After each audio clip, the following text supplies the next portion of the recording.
Welcome to In the Shadows, hosted by Jack. Tonight, we'll dive into a collection of scary stories to fall asleep to, where the darkness will cradle you in comfort. As you listen, the soothing sound of rain will gently accompany each tale, creating an atmosphere perfect for relaxation. This is a black screen experience. Just you, the stories, and the calming rain. Feel free to comment below where you're watching from and what time it is. Your stories and places intrigue me, and I'd love to connect with you. Remember to like and subscribe. There will be no ads or interruptions, just pure storytelling bliss. So, settle in, let your mind wander, and allow these scary stories to lull you into a peaceful slumber.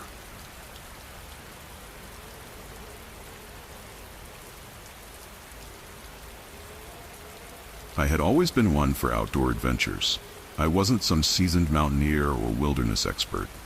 Just someone who liked getting out of the city and breathing air that didn't taste like car exhaust.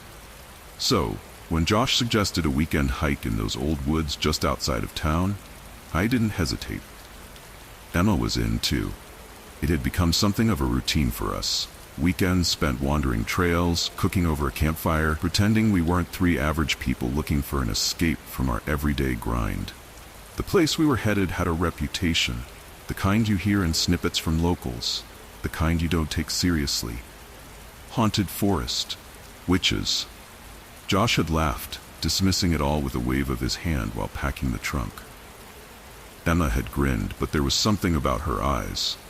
Maybe it was the way she looked back toward the town one last time before we drove off. But no one said anything. We reached the edge of the woods just before evening, with that light drizzle that had been falling all day. It wasn't anything dramatic. Just the kind of rain that sticks around, never letting up, but not quite enough to send you packing. The trail was narrow, winding its way between thick trees that were already starting to blend into the early dusk. We joked around, talked about random stuff, work, relationships, nothing deep, just the usual chatter to fill the quiet. Then we found it, a strange object hanging from one of the trees. It looked like something a kid would make, maybe out of boredom, maybe out of something darker. A crude totem, twisted together from branches and what looked like bones, hanging just a few feet above our heads. Locals messing around, Josh had said, shaking his head as if to convince us more than himself. But we kept going. The drizzle turned to steady rain as we ventured deeper into the woods. Evening crept up fast, the gray sky slipping into darkness faster than we expected. The trail, once clear and well-worn, began to blur into the trees around us. We'd taken this hike before, or at least we thought we had, but nothing felt familiar now. Josh led the way, checking his phone's GPS every few minutes, grumbling about the lack of signal. Emma was quieter than usual, sticking close, her eyes darting from tree to tree. We passed another one of those strange totems. This one was larger, more intricate, with pieces of fabric tied around it, flapping in the wind like tiny flags. No one said much about it, but we all noticed. The ground became slick underfoot, and the path ahead seemed to twist in ways it hadn't before. Josh stopped suddenly. Up ahead, barely visible through the sheets of rain, was a clearing, and in the center of it was a stone altar. It didn't belong there, not in a place like this. It was old, weathered, and surrounded by more of those twisted totems. There was something about it, something unsettling, like it had been waiting for us. Emma stood still, eyes fixed on the altar, muttering something under her breath. Josh shrugged it off again, stepping closer, wiping the rain from his face. Weirdos. Some kind of ritual site, he said, picking up a small, damp doll from the base of the altar. It was made of straw, bound with what looked like human hair. Josh pocketed it, smirking. Souvenir, he grinned. But none of us felt like joking anymore. The rain was relentless now. Night had fallen without us even noticing. The forest was all shadows and rain-soaked trees, the path lost beneath the mud. We had decided to turn back after the altar, but we couldn't find our way. Every turn we made, every corner we thought we recognized, just led us deeper into the trees. Josh was ahead of us, trying to figure out the way with what little light his phone provided. One moment, he was there, just a few feet in front of us, and the next, he was gone. Emma and I called out for him, stumbling forward through the rain, but there was nothing. No sound. No response. We searched for what felt like hours, but it was hard to tell time in the darkness, the rain muffling everything around us. I found myself circling back to the same spots, no matter how far I thought I had walked. There were no footprints, no signs of him. Just the trees, the rain, and the strange totems that seemed to multiply the further we went. Emma's voice was shaky when she spoke. We shouldn't have come here. It's not just some dumb legend. But I couldn't respond. I was too focused on the fact that Josh had simply vanished. We found a hidden trail, or maybe it found us. It was narrow, overgrown, like no one had walked it in years. Emma didn't want to follow it, but we had no other choice. It led us deeper, winding between trees that seemed to close in around us. Then, in the distance, we heard it. Voices, low, rhythmic, almost like chanting, carried by the wind through the rain. We followed the sound. Not because we wanted to, but because it was the only direction that seemed to make sense anymore. Through the trees we saw the glow of firelight flickering between the branches. And then we saw them. A group of figures standing in a circle around a large bonfire. At the center of the circle was Josh, tied to a stone altar, the same one we had seen earlier. He wasn't moving. The figures wore robes, their faces hidden beneath hoods. They moved in slow, deliberate motions, chanting in unison, as if performing some kind of ritual. I wanted to shout, to run, to do something, but Emma grabbed my arm. "They're not witches, they're real," she whispered. And she was right. These weren't witches. They were something far worse. We ran. We didn't look back, didn't stop, didn't speak. The rain had turned the forest into a nightmare of mud and darkness. But we didn't care. We just ran until we saw the faint glow of the town's lights in the distance. The police didn't believe us when we told them what we saw. They said we were confused, lost, and that Josh probably wandered off and got turned around in the storm. But Emma and I knew the truth. Those people in the woods, they weren't lost hikers. They weren't some pranksters messing around. They were a cult. A group of people who had been using the legend of the witches to cover up something far darker. Josh was never found, and neither were the totems or the altar. The rain washed everything away as if it had never been there in the first place. But every now and then, I hear about another hiker who goes missing in those woods. And I know, the cult is still up there, waiting for their next victim.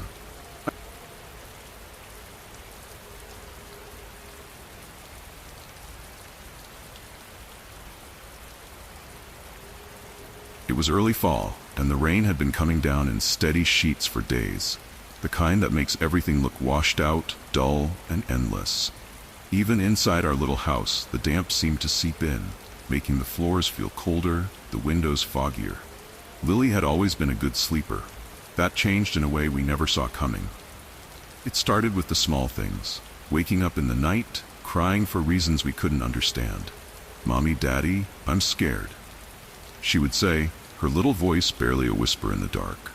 Chris, my husband, would rub his eyes, roll over, and tell her it was just a dream. But each night she said it louder. Each night she was more frightened. Then one evening, while the rain drummed on our roof like an impatient visitor, I heard it. A whisper, faint, but it was there.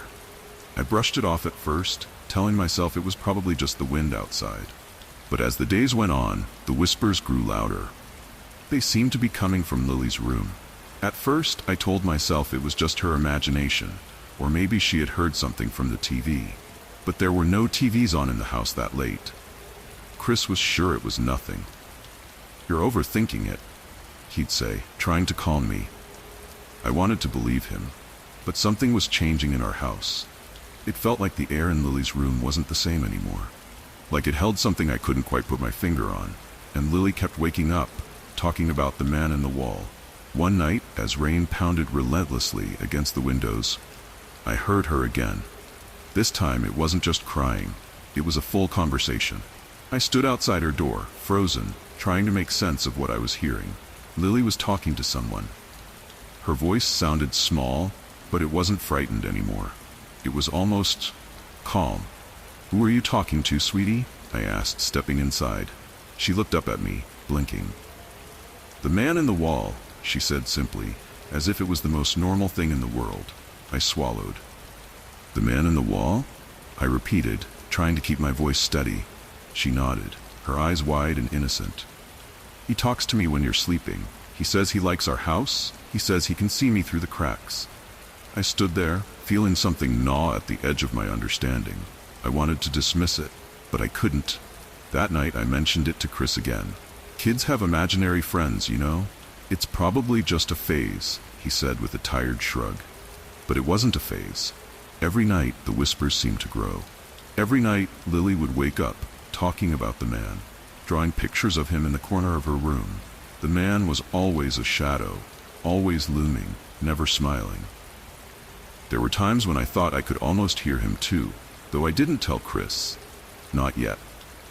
Not until I knew what was real and what was just my mind playing tricks on me. I started keeping the baby monitor on at night just to see if I could hear anything strange. And then, one rainy night, I did. It was past midnight. The rain hadn't let up, and the house felt almost submerged in the sound of it. Through the monitor, I heard Lily's voice. She was whispering again. But this time there was something else. A response. A voice that wasn't hers. Low, soft, but unmistakably there. I jumped out of bed, heart pounding in my ears. Chris was still asleep, oblivious. I rushed down the hallway towards Lily's room.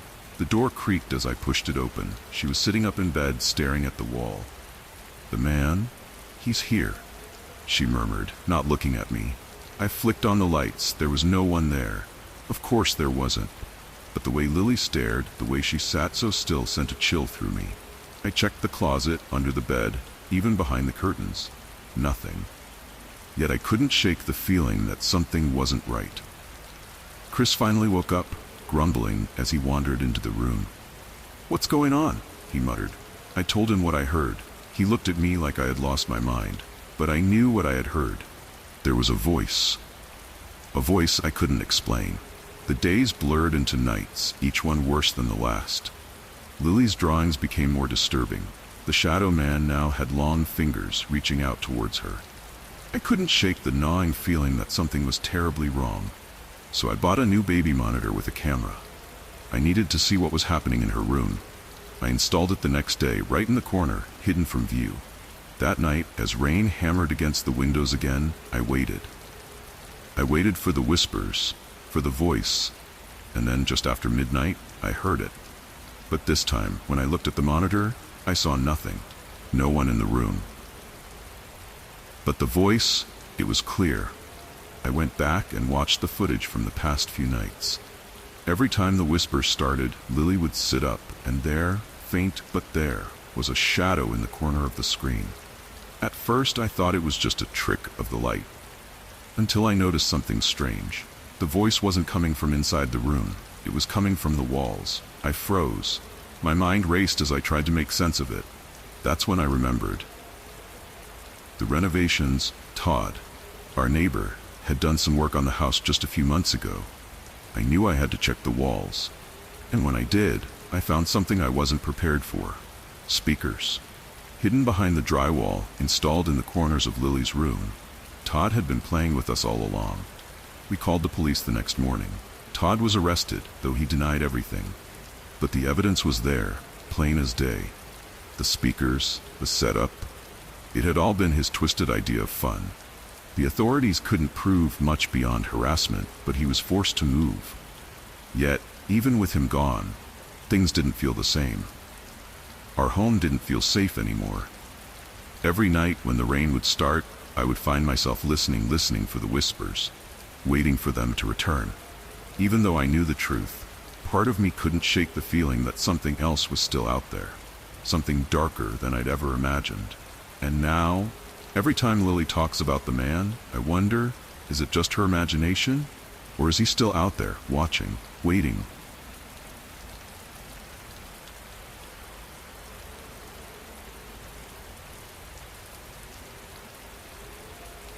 The rain had been pouring since mid-afternoon, and by the time I closed up the shop, the streets outside had turned into shallow rivers. I could hear the steady drip of water off the awning outside, the dull patter, a constant companion to my thoughts as I moved between the rows of dolls, turning off the small lights that illuminated the shelves. The dolls themselves stared blankly ahead, their glass eyes catching the dim glow of the evening light, reflecting the gray world outside the windows. Miss Delilah, the shop's owner, had already left for the day, leaving me with Alex, the new assistant. He was quiet, always hovering at the back of the shop, rarely speaking unless he had to. There was something about him that didn't sit right with me, but I brushed it off as a side effect of working in such an eerie place. It was, after all, a doll shop, a place that by its very nature was unsettling. Miss Delilah had told me that some of the dolls in the shop were supposedly cursed, handed down through generations, carrying with them dark stories that would make anyone second-guess spending too much time around them. I didn't believe in curses, though, at least not at first.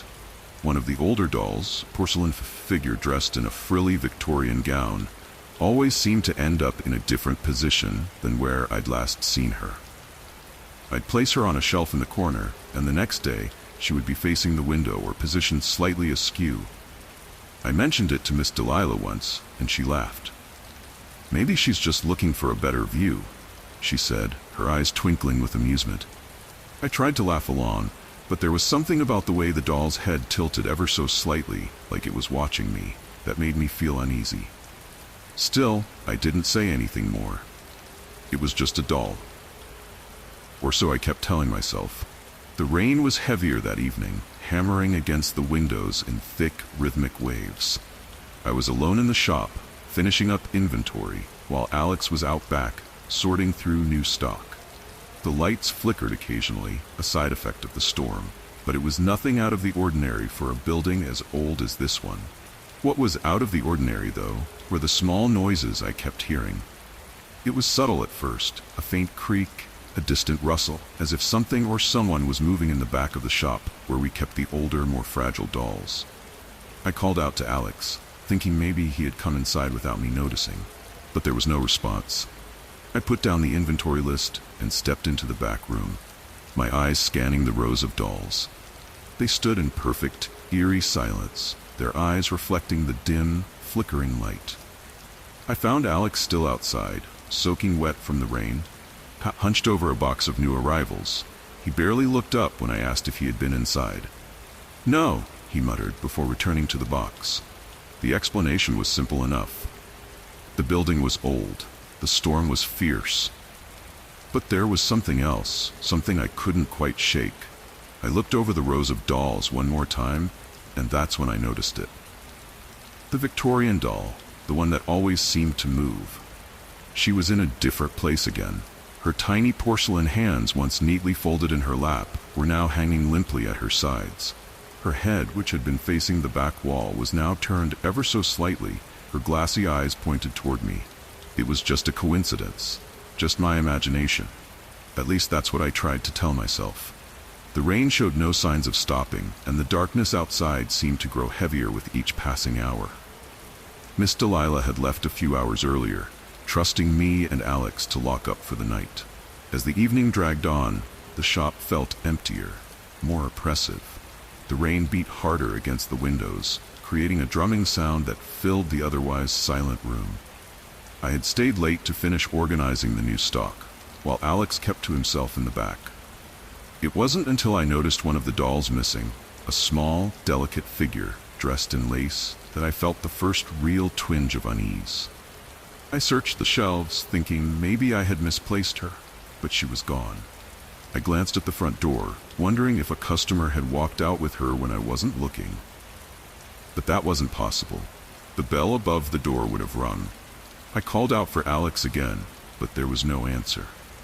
That's when I heard it, the faintest sound of movement from the back room. I stepped into the shadows, my eyes straining against the dim light as I pushed open the door. There, among the shelves of antique dolls, I saw something move. Not a doll this time, but a figure. A tall, thin figure standing perfectly still in the dark. I blinked, and Alex stepped forward, his eyes wide and unblinking. In his hand, he held the missing doll. Her head dangled loosely in his grip, her porcelain face cracked. "What are you doing?" I asked, my voice trembling. He didn't respond. He just stared, his hand tightening around the doll. I stepped back, my mind racing. Something wasn't right, Something had been wrong all along, and I hadn't seen it. Until now. The rain continued its relentless assault as I stood frozen in the dimly lit shop. Alex's hand tightened around the doll, and I could hear the faint crack of porcelain as he crushed its fragile frame. He moved closer, his eyes locked on mine, unblinking and empty. I didn't know what to do. My mind raced through every possibility, but none of them made sense. I backed away slowly, my eyes scanning the shop for anything that could help me understand what was happening. And then I saw it. On the counter behind Alex, his notebook lay open, the pages filled with strange, erratic writing. I grabbed it, flipping through the pages, and my stomach dropped as I realized what I was looking at. Names, addresses, dates, all carefully written next to sketches of dolls from the shop. Each doll had a name next to it, and each name was someone who had gone missing in the last few months. Alex had been keeping track of them. But it wasn't just a coincidence. These weren't random disappearances. He had been using the dolls to mark his victims. I looked up at him, my hands shaking as the realization hit me. He wasn't just some awkward assistant. He was part of something far darker. The rain finally began to let up, but the weight of everything that had happened remained heavy in the air. The police arrived the next morning after I called Miss Delilah and told her what I had found. Alex was arrested, his notebook seized as evidence. It turned out he had been working with a group of people involved in human trafficking, using the doll shop as a front to mark potential victims. He would watch the customers, note their interest in certain dolls, and then signal to his partners outside. The dolls, the ones I thought were moving on their own, had been part of his sick game all along. The shop closed for good after that. Miss Delilah couldn't bear to stay open, not after what had happened. But even though Alex was in custody, there were still nights when I would wake up in a cold sweat, thinking about those dolls, thinking about the way their eyes seemed to follow me, even when I wasn't looking. One day, as I was packing up my apartment, I found a small box on the doorstep.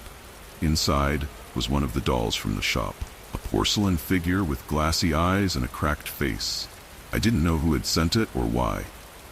But as I stared into those unblinking eyes, I couldn't help but wonder if the danger was truly over, or if it was just beginning.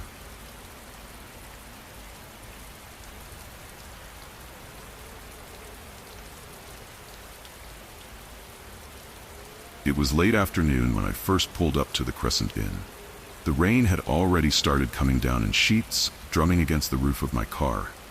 The whole place looked like something out of an old movie, vintage charm, with just the right amount of wear and tear. I parked, grabbed my bags, and dashed through the rain, already regretting not bringing an umbrella. Inside, the lobby was quiet, with warm wood paneling and dim lighting that made the place feel smaller than it was.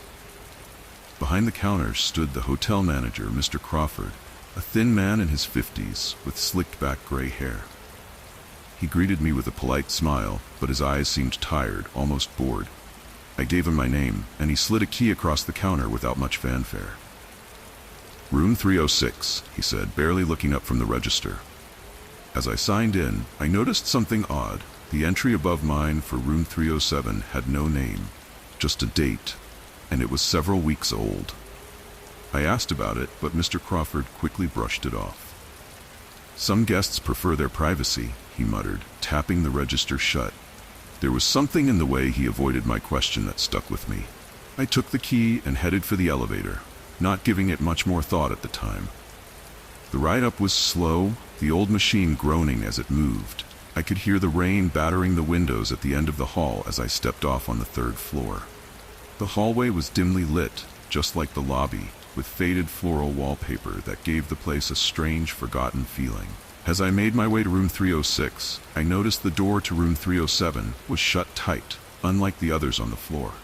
Something about that door felt off, but I shook my head, laughing at myself for being ridiculous. After all, it was just a hotel room.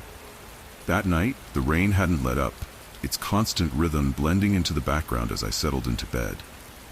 I tried to sleep, but there was this low, intermittent noise coming from the next room. A soft, scraping sound like something moving slowly across the floor. At first, I thought it was just the wind or maybe the old pipes, but it kept going. I lay there for what felt like hours, listening to that sound. Eventually, I got up and pressed my ear to the wall. It was definitely coming from room 307. I knocked on the wall, half expecting someone to knock back, but nothing happened. The scraping stopped, though, leaving only the rain tapping against the window. The next morning, I decided to ask Mr. Crawford if anyone was staying in room 307. He gave me this strange look, like I'd asked something I shouldn't have. "That room's been empty for weeks," he said, not offering any more. I didn't push it, but I could tell he was hiding something. Later, I met another guest, Mark, at breakfast. We ended up sitting together, talking about the weather, travel, and the hotel. He was staying on the first floor, but when I mentioned room 307, he visibly stiffened. "You don't know about 307? He asked, lowering his voice. I shrugged, curious now. He told me the stories, the disappearances, the rumors of hauntings, how guests had vanished without a trace over the years. I laughed it off, but part of me was starting to wonder. That night, the scraping started again. The second night was worse. The rain was heavier, and the wind rattled the windows. That scraping noise from room 307 had returned, and this time it sounded closer, almost right on the other side of the wall. I got out of bed, pulled on a jacket, and stood in the hallway, staring at the door to 307. It was slightly ajar, just enough to make me pause. Something was wrong. I stepped closer, my hand brushing the handle. Before I could open it, I heard something inside, a faint creak, like someone shifting their weight. I backed away, my mind racing. There shouldn't be anyone in there, but I could feel that someone was. I retreated to my room, closing the door behind me, locking it for good measure. But that noise, it didn't stop. It was like whoever or whatever was in room 307 knew I was listening. I lay in bed, trying to ignore it, but I couldn't. At some point, I drifted into a restless sleep, only to be woken by a loud bang coming from next door. I bolted upright, my heart pounding. I wasn't imagining it. Something was definitely happening in that room. The next morning, I confronted Mr. Crawford again. "I heard something in room 307 last night," I said, my voice firmer this time. His expression darkened, and he leaned forward on the counter. "I told you that room's empty," he repeated, but there was a sharpness to his tone that hadn't been there before. I didn't buy it. That afternoon, I decided to take matters into my own hands. While Mr. Crawford was busy with other guests, I slipped upstairs and stood outside room 307 again. The door was closed this time, but I noticed something odd. A faint line of dust disturbed near the base of the door. I pushed it open, my pulse racing. The room was normal. There was nothing out of place, no signs of anything strange. But as I stepped inside, I heard it again, that same scraping noise. It was coming from behind the wall. I moved closer, running my hand along the old wallpaper, feeling for something. That's when I found it, a hidden seam in the wall, almost invisible, but just wide enough to reveal a small, concealed door. My stomach churned as I pried it open, revealing a narrow passageway leading into darkness. I didn't have a flashlight, just the faint glow of my phone screen to guide me. The passage was cold, damp, and the air felt heavy with a stale, metallic scent. I followed it, feeling the walls close in on me as the tunnel wound deeper into the building. That's when I found them, discarded bags, old clothing, personal belongings that had no business being there. Everything hit me at once, the disappearances, the stories, the strange noises. They weren't ghosts, they were people, victims. I turned to leave, but something shifted in the darkness ahead. A figure emerged. Tommy Reynolds, his eyes wide, a twisted grin spreading across his face. He moved closer, and I stumbled back, scrambling to get out. He whispered something I couldn't make out, his voice low and menacing. I don't know how I made it out of that tunnel, but when I burst back into the hotel lobby, I was breathless and shaking. The police arrived within hours, but by then, Tommy was gone.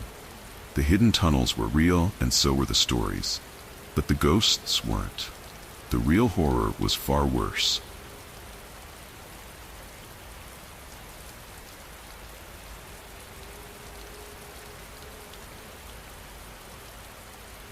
It had been raining the entire drive, A slow, steady downpour that blurred the road signs and made everything look gray. By the time I reached the hotel, the sky had darkened to a deep, bruised blue, and the forest around the place seemed to swallow the last bits of daylight. The hotel was smaller than I imagined, nestled at the end of a narrow road that twisted through the trees. Its worn stone walls and weathered wooden beams gave it an air of forgotten history, like a relic left behind by time. I parked and stepped out into the rain, pulling my jacket tighter around me as I hurried toward the entrance. The gravel crunched beneath my feet, the only sound breaking the silence apart from the rhythmic drip of water. The lobby was empty, dimly lit by a single lamp that flickered once as I walked in. At the desk stood a woman, her face expressionless, hands folded in front of her. She didn't look up right away, and for a moment I wondered if she'd heard me come in at all. I cleared my throat, trying to break the strange stillness. She glanced up, her eyes slightly unfocused, as if I'd interrupted something I couldn't see. "Checking in?" she asked, her voice low and almost mechanical.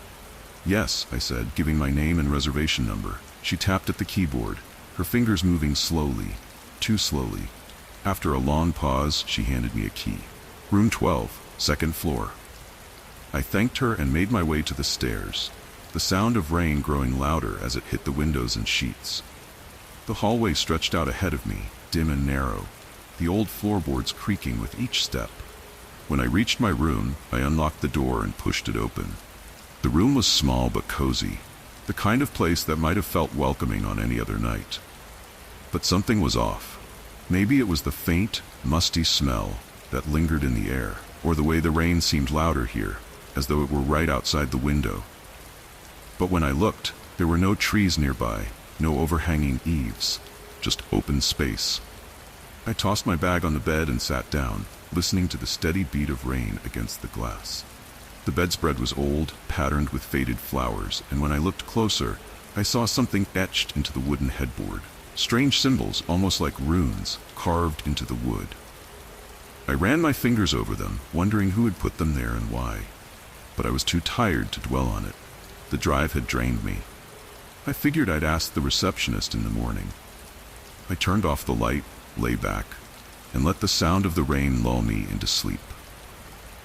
The first night, I woke up suddenly, my eyes snapping open, as though I'd heard something just beyond the edge of awareness. It was still dark, and the rain had picked up, pounding harder against the windows. I lay there for a moment, disoriented, trying to figure out what had woken me. I listened, waiting for another sound, but all I could hear was the relentless storm outside. I got up, walking over to the window. The rain blurred everything beyond the glass, making it look like the forest was melting into the night. I stood there for a moment, staring out into the rain, before returning to bed. The rest of the night was fitful. I kept waking up, uneasy, my dreams fragmented and strange. The next morning, over breakfast, I met another guest. He was sitting at the table next to mine, his eyes darting nervously around the room. "You staying here long?" he asked, his voice low, almost a whisper. "Just a couple of nights," I replied, stirring sugar into my coffee. "You?" He leaned in slightly, glancing over his shoulder before speaking.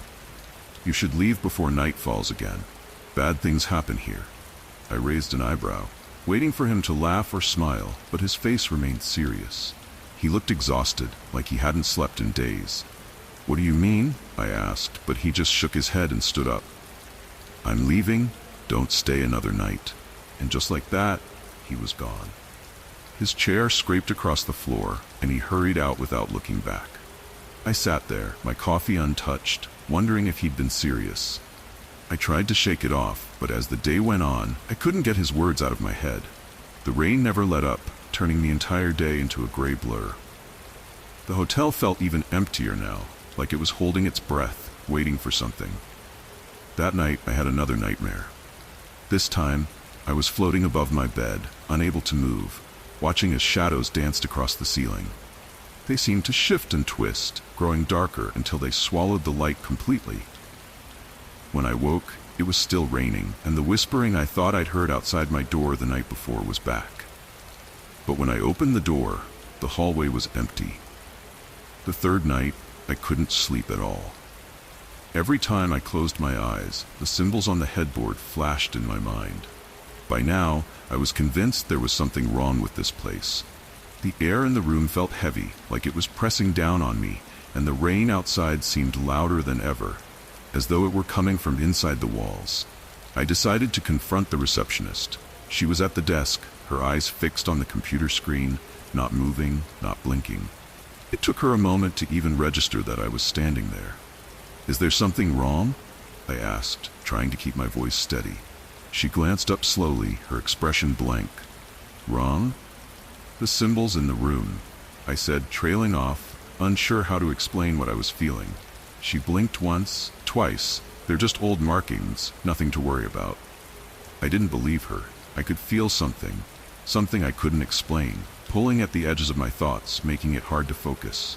I left the desk, my mind racing, and wandered through the hallways, aimlessly, trying to make sense of it all.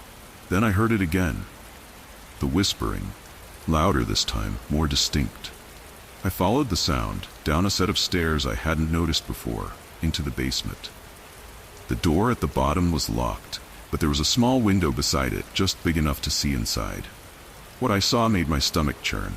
There was a table, covered in medical equipment.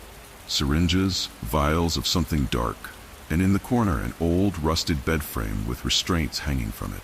I stumbled back, my pulse racing, but before I could turn to leave, I heard footsteps coming down the stairs. I didn't wait to see who it was. I ran back to my room, slammed the door, and locked it. My hands were shaking as I sat on the bed, trying to make sense of what I had just seen. This wasn't a haunting. It was something far worse. The next morning I couldn't get out of bed. My limbs felt heavy, my head thick and clouded. It was like I was trapped in a fog, unable to think clearly. Then, slowly, fragments of the last few days began to fall into place. The exhaustion I'd felt since arriving, the strange dreams, the whispering. It wasn't supernatural. I'd been drugged. Every meal, every cup of coffee, every bite I'd taken had been laced with something to keep me weak, disoriented, vulnerable. I thought back to the guest who had warned me to leave. Had he figured it out too? Was that why he left in such a hurry? I needed to get out, but I could barely move. I managed to stumble to the door, but as I reached for the handle, the same receptionist appeared in the hallway. She smiled. "You shouldn't push yourself. Just rest. Everything's going to be fine." Her words felt like a trap, like they were meant to lull me into compliance. But I wasn't staying. I couldn't. Somehow, I managed to make it out of the hotel. I don't remember how I did it. The rain had slowed to a drizzle by the time I reached my car, and the forest around the hotel seemed to watch as I drove away. I didn't stop until I reached the nearest town, where I stumbled into the police station and told them everything. They raided the hotel later that day. What they found confirmed my worst fears. The hotel was a front for a criminal operation, one that targeted guests, drugging them, stealing from them, and in some cases, worse. But not all the staff were caught. The ringleaders were gone, vanished before the police arrived. I thought I was free, but the nightmares never stopped. Even now, when it rains, I hear whispering, and I wonder if they're still out there, watching, waiting for me to let my guard down again.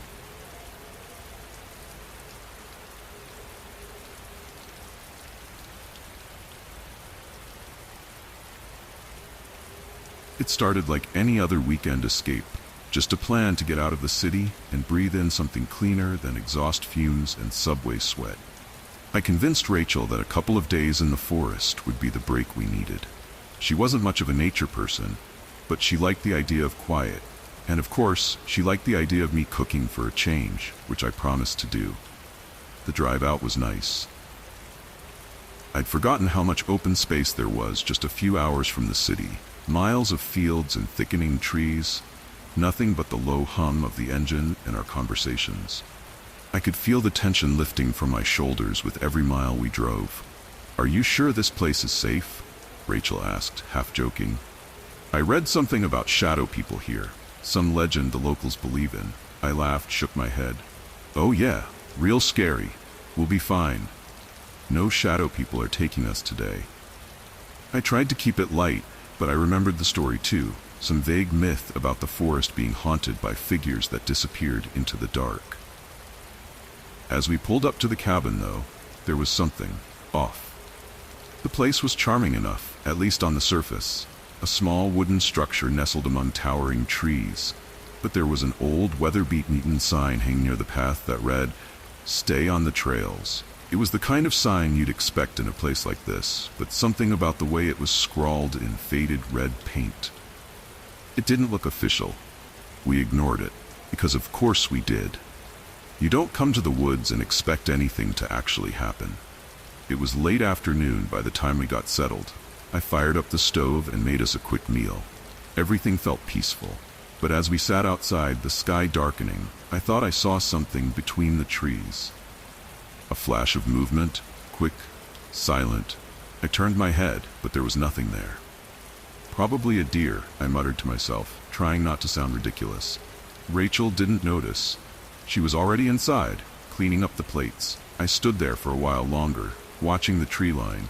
The next day, the sun was shining, and any weird feelings from the night before faded away. We packed a couple of sandwiches, some water, and a map that promised an easy trail to a beautiful view. The morning was ours to explore. The woods were quiet, not silent, just quiet the way forests tend to be. Birds chattering, the sound of leaves underfoot. It was the kind of calm that makes you feel like you're miles from anywhere. We followed the trail for about an hour. Just as we hit the midpoint, there was a path branching off to the right. It wasn't on the map. "Hey, want to check it out?" I asked. Rachel looked at it skeptically but shrugged. "Sure, why not? It's probably just a shortcut or something. Maybe it'll loop around." We started down the narrow path, and almost immediately the air felt different. It was still the same forest, but the trees grew denser here. The sunlight didn't break through the canopy as easily, and then we saw something. A pile of rocks, arranged in a circle. I stopped in my tracks. "Weird." Rachel stepped closer. "Think it's some kind of ritual thing?" I laughed. "More like some kids messing around." But as we moved deeper into the woods, I noticed the same rocks again and again, little stone circles, always just off the path. Rachel didn't seem to care. She snapped a couple of pictures, probably for Instagram, and we kept walking. And then, out of nowhere, we heard it. Laughter. Distant but clear enough to make us both stop. We stood still, listening. It didn't sound playful, more like someone mocking us. Rachel smiled nervously. Probably just some other hikers. She didn't sound convinced. We walked faster, trying to find our way back to the main trail. But the more we walked, the more the forest seemed to swallow us. No familiar markers, no way back. That's when we saw it. A small wooden shack, just sitting there in the middle of nowhere. We approached the shack cautiously, but part of me thought we shouldn't be going anywhere near it. Rachel was already a few steps ahead. "Let's just take a look. It's probably some old hunter's place. Might be interesting." The door was hanging slightly open. We stepped inside, and it was immediately clear this place hadn't been touched in years. Dust covered everything. The furniture was minimal. An old table, a few wooden chairs, one of them broken. But it wasn't the furniture that caught my eye. There were scratches on the walls, deep grooves, like someone had clawed at them with their bare hands. Rachel noticed too. "That's disturbing." The floor creaked as I stepped further in. In one corner there was a pile of old blankets, and on one of them, I don't know what I expected, but I didn't expect the dark, dried stain. Rachel gasped. "Is that... Let's get out of here." I interrupted her, already backing toward the door. We both heard it at the same time. Footsteps. Outside. Rachel grabbed my arm, pulling me back into the shack. We crouched behind the broken table, our eyes fixed on the door. The footsteps stopped, just outside. I held my breath. The door creaked open a little more, but no one came in. I glanced at Rachel. Her face was pale, her eyes wide. Then, after what felt like forever, the footsteps moved away. Slowly, back into the trees. We waited until we couldn't hear anything but the wind in the trees. "Let's go," I whispered. We hurried out, but when we looked around, we realized something was very wrong. The trail was gone. Panic started to set in. We couldn't find the path we'd come in on. It was as if the forest had shifted around us. We walked in what we thought was the right direction, but nothing looked familiar. That's when we stumbled upon it. A campsite. Tents. A small fire pit with fresh ashes still smoldering. Someone had been here recently, and they weren't far. Rachel whispered, "Do you think it's other hikers? Maybe we can ask them for directions." But as I looked around, I noticed something off. There were no personal items around the campsite. No bags, no backpacks, just the tents. And then, from behind us, we heard voices. Low, murmuring voices. We turned to see them.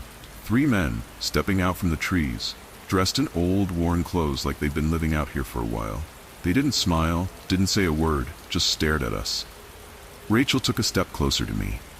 "I don't think they're hikers." One of the men stepped forward, a twisted grin slowly spreading across his face. "You're far from the trail, aren't you?" It wasn't a question. The other 2 circled around us, blocking any chance of escape. I swallowed, trying to keep my voice steady. "We were just leaving. Sorry to have bothered you." The man didn't move, just kept grinning. "Too late for that. You're on our land now." We didn't wait for him to finish. We bolted. I grabbed Rachel's hand, and we ran. I didn't care where we were going, as long as it was away from them. Branches whipped at our faces, the forest closing in as the evening turned to night. The rain started, cold and heavy, soaking us within minutes. But we kept running. Somehow, we found a trail. I don't know how long we ran, but eventually, we saw the lights of another campsite in the distance. A group of hikers, real hikers, sitting around a fire. We stumbled into their camp, breathless, soaked, and shaking. They looked at us like we were insane. We told them what happened, called the authorities. But when the police searched the forest, they found nothing. No shack, no campsite, no men, just trees and empty woods. We left that forest, but it didn't leave us. I still dream about those men, still wonder if they're out there waiting for someone else to wander too far from the trail. And every now and then, I think I hear laughter.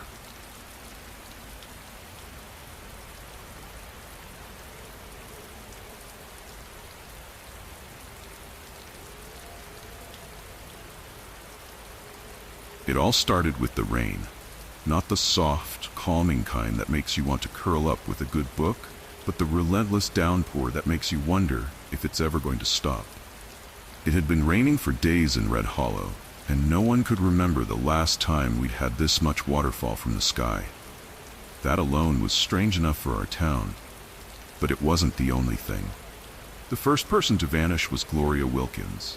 Her house sat at the end of Pine Street, and she wasn't the type to just up and leave without saying anything. At first, people thought she had gone to visit her sister up north, but her car was still parked outside, gathering puddles in the rain. Her neighbor, Mrs. Carruthers, swore she saw Gloria one evening, walking out to her mailbox in the downpour, but that was the last anyone had seen of her. A few days went by, and her absence started to feel more like a hole in the fabric of the town. People whispered about the curse again. Red Hollow had always been known for its ghost stories and superstitions, most of them tied to the old coal mine that had been shut down for years. Some said it was bad luck to even talk about the mine, especially during a storm. But bad luck or not, the whispers grew louder. And as I stood there watching the rain beat down against my own windows, I couldn't help but think about that strange glow I had seen up near the mine the other night. It had been faint, just a flicker of light, but enough to make me pause. Gloria's house was dark now, her porch light out, the mailbox overflowing. The rain drummed on the roof, and something about it felt off. Like something more than just the weather had shifted in our little town. Something no one wanted to admit. A week passed, and Gloria wasn't the only one gone. Tim Shepard, the guy who ran the hardware store, disappeared next. His shop was still open, the lights on, but there was no sign of Tim anywhere. People started getting jumpy, talking about old stories that were never spoken aloud before. The curse of Red Hollow. It was always tied to the mine, ever since it closed down after the collapse back in the 70s. They said the miners never rested, their spirits angry and restless, and that anyone who ventured too close to the mine after dark would never return. That was what people whispered anyway. I didn't buy it, not really. But there was something about the rain that made the stories feel more real, more oppressive. It was the way the town started to feel abandoned, even though most of us were still here. Each evening, the streets were quieter than they had ever been, and the rain kept falling. I remember standing outside the diner one night, just watching the street. Everything seemed darker than it should have been, even with the streetlights glowing faintly through the sheets of rain. That's when I noticed the man. He was standing at the corner, just out of the reach of the nearest streetlight. I couldn't make out his face, but there was something about the way he was standing, like he was watching, waiting for something. I blinked, and he was gone. It wasn't the first time I'd seen him, though. A few nights before, I'd spotted him near the mine, standing in the rain, staring at something I couldn't see. It unsettled me more than I cared to admit. But I wasn't about to start believing in ghost stories. Not yet, anyway. Another disappearance came before anyone could figure out what was going on. This time it was my friend Danny, who lived just a few houses down from me. He'd always been a bit of a conspiracy nut, talking about secret government experiments and hidden agendas, but he wasn't crazy. Not until he went missing. The night he disappeared, I had planned to meet him at the old church near the edge of town. He wanted to show me something. Something about the mine that he said no one else had noticed. When I got there, the church doors were wide open, rain pouring in, but Danny was nowhere to be found. His phone sat on the steps, soaked through, but there was no sign of him. That was the moment when the stories stopped feeling like stories. I couldn't shake the feeling that something was terribly wrong, but I couldn't quite put my finger on it. I spent the next few days driving up near the mine, trying to see if I could find anything, but all I found was more rain and more unease. Until that night.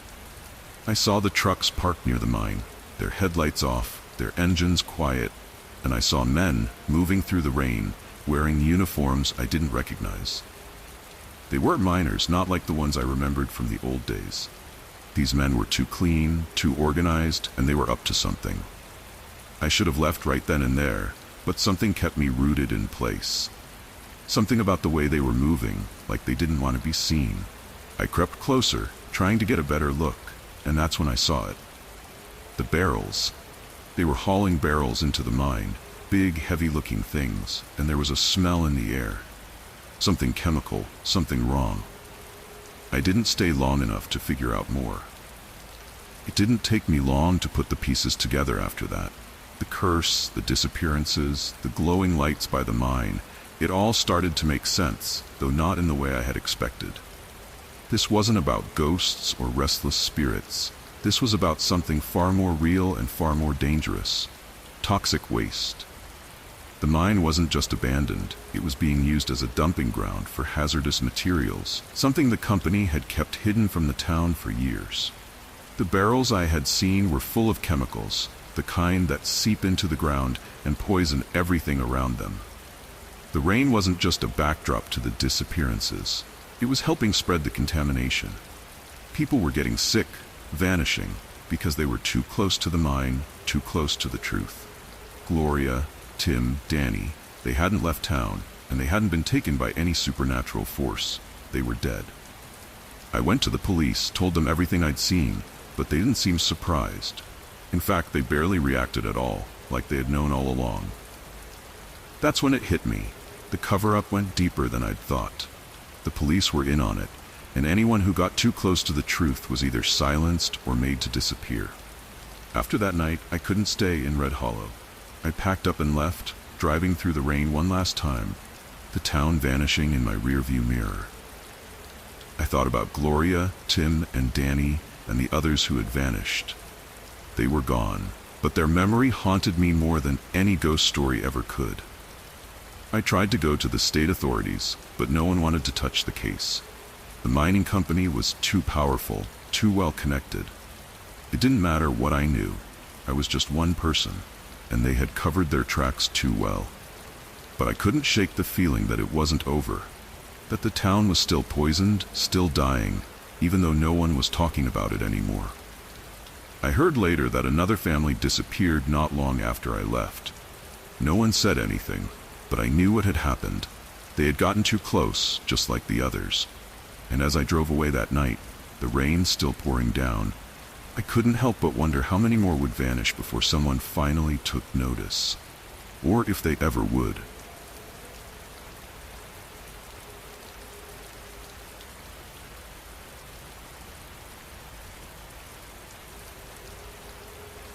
It was a rainy evening when we decided to go hiking.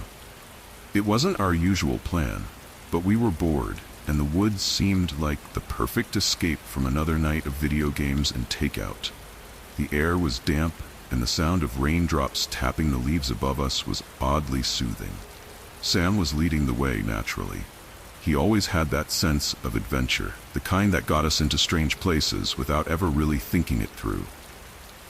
Rachel and Mark followed behind, laughing about some old story I wasn't paying attention to. I was more focused on the smell in the air.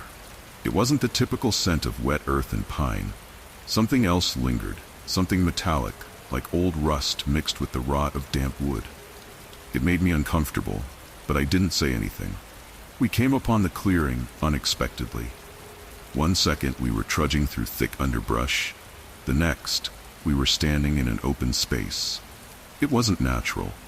The trees seemed to have been cut down in a wide circle, and in the center stood a rough arrangement of stones, like something out of a bad horror movie. They were arranged too carefully to be random, but the markings on them were what really caught my eye. Strange symbols etched deep into the stone. Rachel laughed, nudging Sam. "Looks like we found ourselves a witch's circle." Sam grinned and played along, but I wasn't so sure.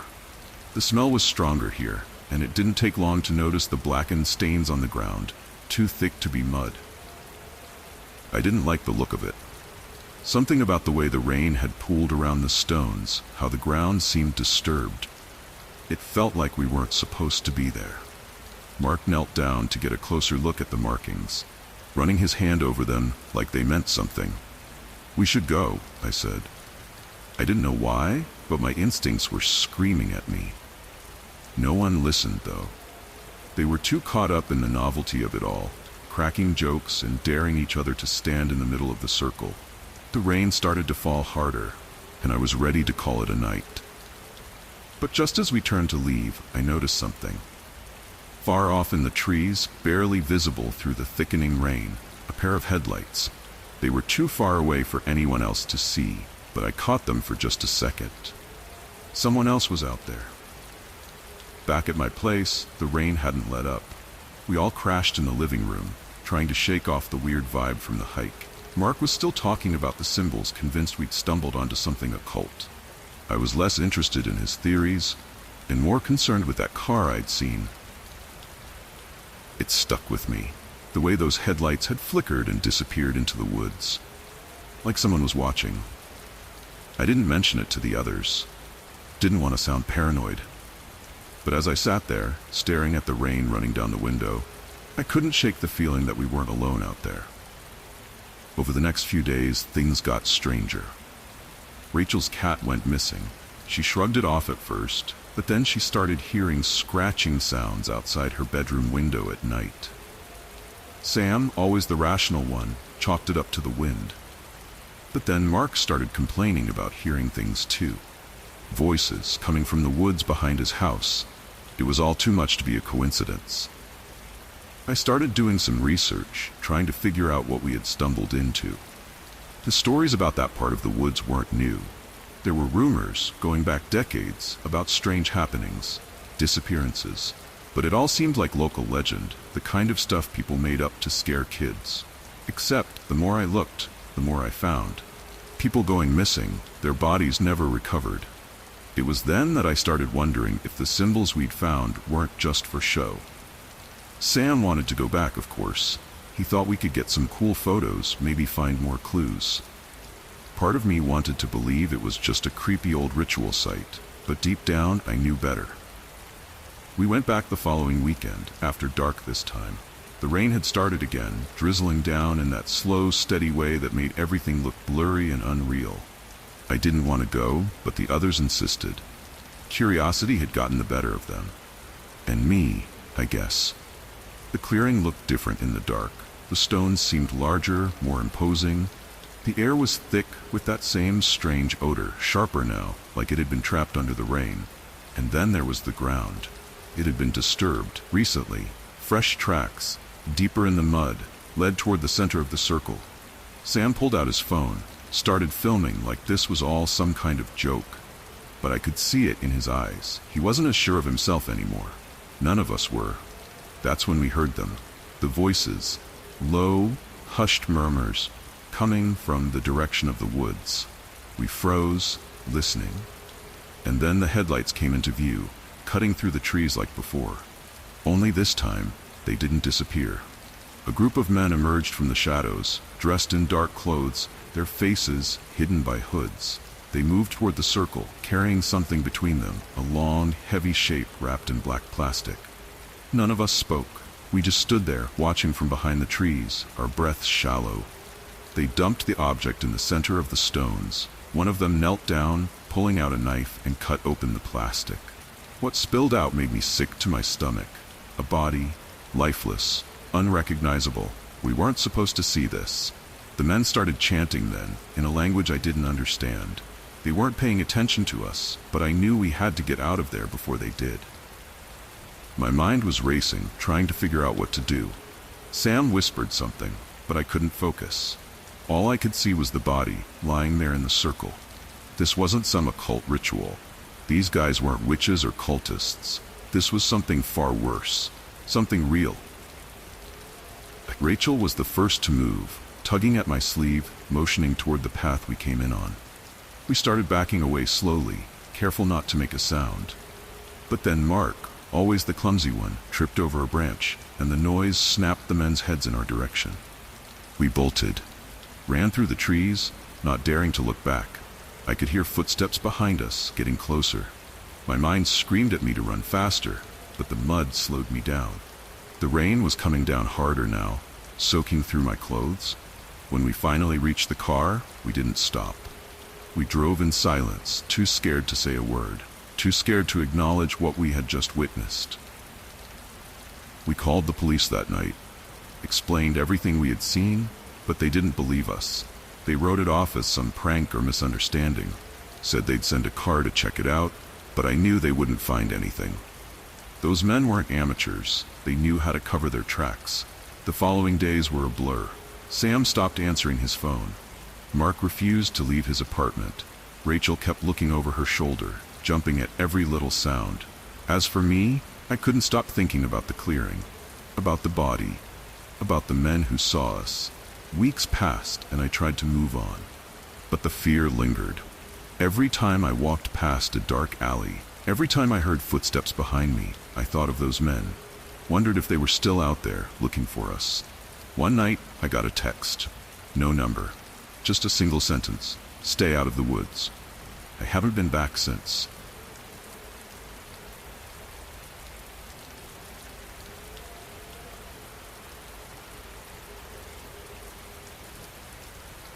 It was a rainy evening when we pulled up to the abandoned hospital. The kind of rain that came down in sheets, blurring everything into smudges of gray. Perfect weather for a ghost hunt, I thought, even though part of me knew it was just a front for a bunch of amateur investigators hoping for a thrill. I'd been doing this for a while, chasing legends, setting up cameras in creepy places, listening to endless hours of static on EVP recorders. Most of the time, there was nothing, but this hospital had a reputation. They said it was cursed, haunted by the patients who never left. There were always stories, lights in the windows, shadows in the halls, people vanishing, only to turn up days later with no memory of where they'd been. We parked just outside the gate, rusty and barely hanging on its hinges like it hadn't been touched in years. The hospital loomed in front of us, its windows broken and boarded up, the walls streaked with years of decay. It felt like it was watching us. I pulled my hood tighter over my head, trying to shield myself from the downpour. "You ready?" I asked the others. They were just as soaked, but no one complained. There's something about fear that makes you focus, makes you forget the little things like being drenched. We slipped through the gate, the creak it made barely audible over the rain. The entrance to the hospital yawned open ahead of us, black and endless. I clicked on my flashlight, the beam cutting through the gloom but not doing much to push it back. Inside it was cold, colder than it should have been. I could hear the rain drumming against the roof, but everything else was quiet. Too quiet. We set up in the lobby. Cameras, motion sensors, EMF meters. The usual. I didn't really expect much. After all, this was probably just another decaying building, its hauntings a figment of local imagination. But as we moved deeper into the hospital, I noticed something odd. There were scratches on the walls, long, jagged marks that looked too deliberate to be natural. And then there was the smell, something stale and rotten, like the building itself was slowly dying from the inside out. A sound echoed from somewhere upstairs, a distant thud followed by a shuffle. "Did you hear that?" someone whispered. I nodded, but I didn't say anything. We all heard it. We headed toward the stairs, our footsteps echoing off the tile floors. The whole place felt wrong, like it was holding its breath, waiting for something. The sound came again, closer this time, like someone or something was moving just out of sight. "Could be rats," someone muttered, but nobody really believed that. We climbed the stairs, the flashlight beams bouncing against the cracked walls. On the second floor, it got worse. The smell, it was stronger, more distinct, like something was rotting just behind the walls. We split up, covering different parts of the floor. I stayed with one of the others, Anna. She was new to this, still half expecting to see something straight out of a horror movie. She wouldn't say it, but I could tell she was nervous. We moved down a hallway, past old patient rooms that looked like they hadn't been touched since the hospital shut down. The doors hung open, the beds rusted, mattresses torn to shreds. But it wasn't just decay. There was something else, something off. I shined my light into one of the rooms and froze. In the corner, almost hidden by the debris, was a candle, burned down to a stub, but still fresh enough that it couldn't have been there long.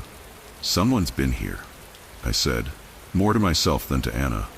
She stepped closer, frowning. "You think it's squatters? Maybe."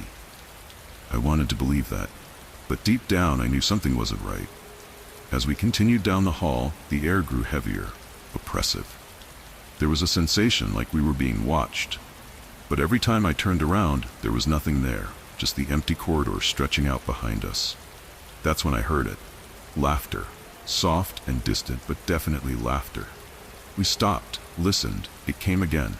A child's giggle, far too light for a place like this. Anna whispered, "Did you hear that?" I nodded, but before I could say anything, the door at the end of the hall slammed shut. I swear we both jumped. There was no one else there, at least no one we could see. "Hello?" I called, stepping forward.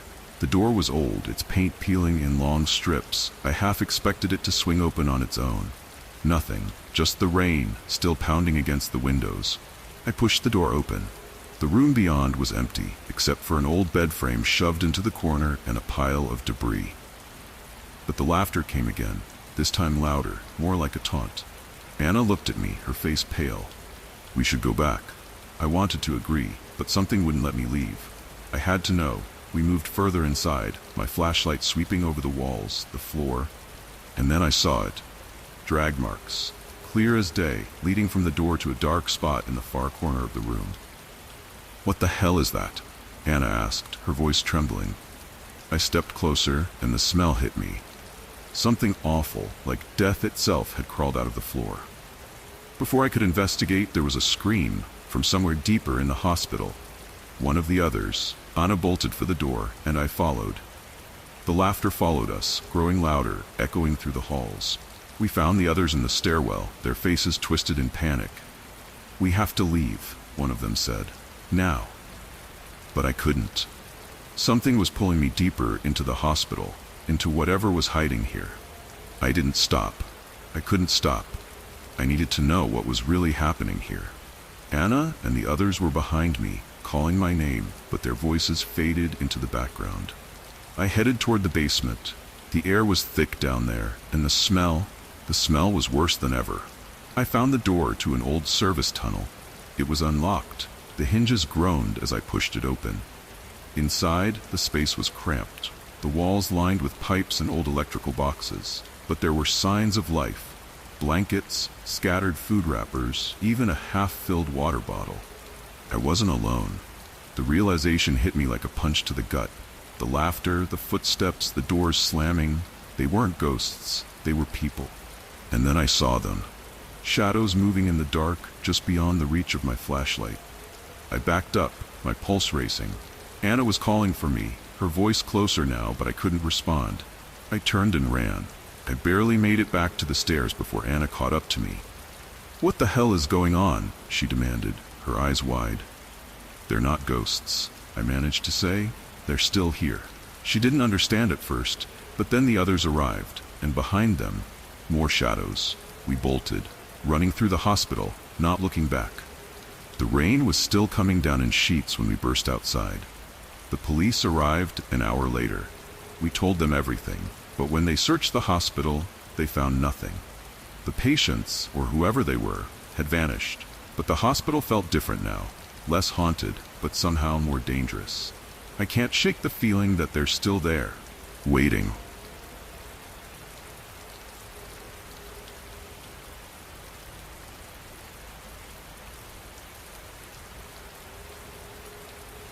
It had been raining for days, the kind of relentless downpour that soaks the world and makes you wonder if it will ever stop. I was sitting on my couch, staring out the window, watching as water cascaded down the glass, when my phone buzzed. A message from Dave. "Have you heard from Ben?" I hadn't, not in days. At first, I thought he was just busy with work. Ben always had some project he was diving into. But now, as the rain kept falling and the evening crept in, something about his silence felt different. I messaged Dave back. "No? You?" He hadn't heard anything either. That's when we both decided to head over to Ben's place.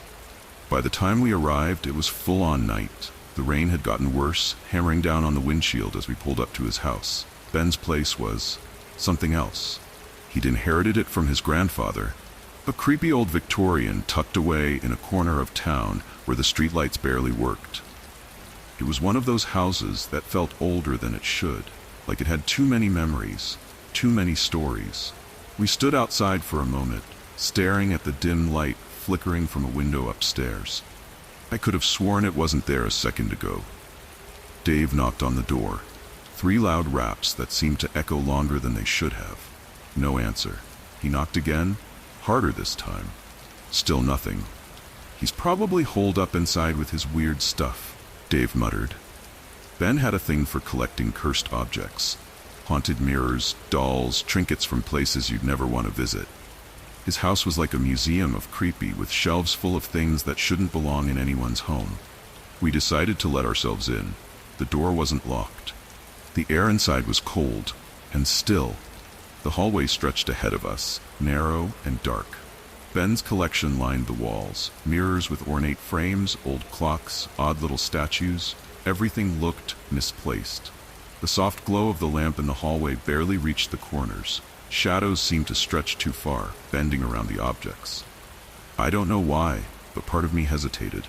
We'd been here a million times before, laughed at Ben's obsession, rolled our eyes at his stories, but tonight it felt different. We called his name. No response. Dave motioned for us to head upstairs. That's where the light was coming from. I followed him, footsteps soft against the creaky old wood of the staircase. Each step felt slower than the last, as if the house was holding its breath, waiting for something. We reached the landing and found ourselves in front of Ben's bedroom door. A faint light flickered from beneath it, casting long, trembling shadows. Dave turned the knob, slowly. The door creaked open, revealing the room beyond. It was empty. At least it should have been. But something felt off, like something or someone had just been there, slipping out of sight. The bed was unmade, clothes scattered across the floor, and the smell of incense hung heavy in the air. On the desk, there was a notebook, pages torn and crumpled. Ben had been writing something down, but whatever it wasn't there anymore. There was a strange object in the middle of the room, something new, a large, ornate mirror, its frame twisted like vines. We stared at it. Something about it made me uneasy. We stepped closer to the mirror. I could see myself reflected, but it felt wrong. There was a crack running through the center of the glass, distorting my reflection. Dave leaned in, studying the intricate carvings on the frame. That's when we saw it. A note, folded and tucked behind the mirror's base. It was written in Ben's handwriting. "If you're reading this, don't trust him." I looked at Dave, but he didn't seem surprised. He picked up the note, reading the rest quietly to himself. He knew something I didn't. The rain outside pounded harder against the windows, the sound of it filling the room. Suddenly, there was a loud bang from downstairs. We both jumped. It was coming from the basement. Dave looked at me, then at the door leading down. Neither of us wanted to go, but we had to. The basement was where Ben kept most of his collection. The things he said were too dangerous to keep upstairs. We headed down the stairs, the air growing colder with each step. At the bottom, the door to the basement stood ajar, a thin sliver of light spilling out. Dave went first, pushing the door open. What we saw inside made no sense. The basement was empty, not a single cursed object in sight. Shelves that had once been cluttered with Ben's bizarre collection were now bare. Everything gone. There was nothing but dust where the objects had once stood. Dave cursed under his breath. He knew. "He's been here," Dave said, his voice tight. "Who?" I asked. He didn't answer, just walked over to the far corner of the basement, where an old trunk used to sit. The trunk was gone too. Dave let out a long breath, rubbing his temples. His rival, the guy Ben always talked about, he's been stealing his stuff for months. Ben knew it. He just didn't think it would come to this. I stared at Dave, trying to wrap my head around what he was saying. Ben hadn't been taken by the objects. He'd been taken by the man obsessed with them. The police were called. They found Ben, barely alive. The man who'd taken him, his rival, as Ben had called him, was arrested, but not before he'd taken everything from Ben's house. His collection, his sanity. Ben never really recovered. He couldn't explain why he'd kept collecting those cursed things. But part of me thinks he knew exactly why. Even now, whenever I drive by his house, I see that empty window where the light used to flicker. And I wonder, what happened to all those objects? Because they're still out there.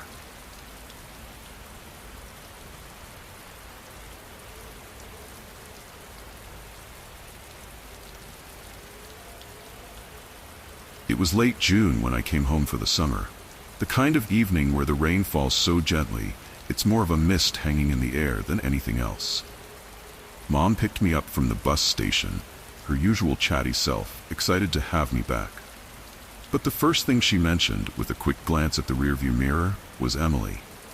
She told me my sister had been acting strange lately. At first, I didn't think much of it. 10-year-olds can be weird, right? Maybe she was going through a phase, or maybe she just wanted attention with me being away.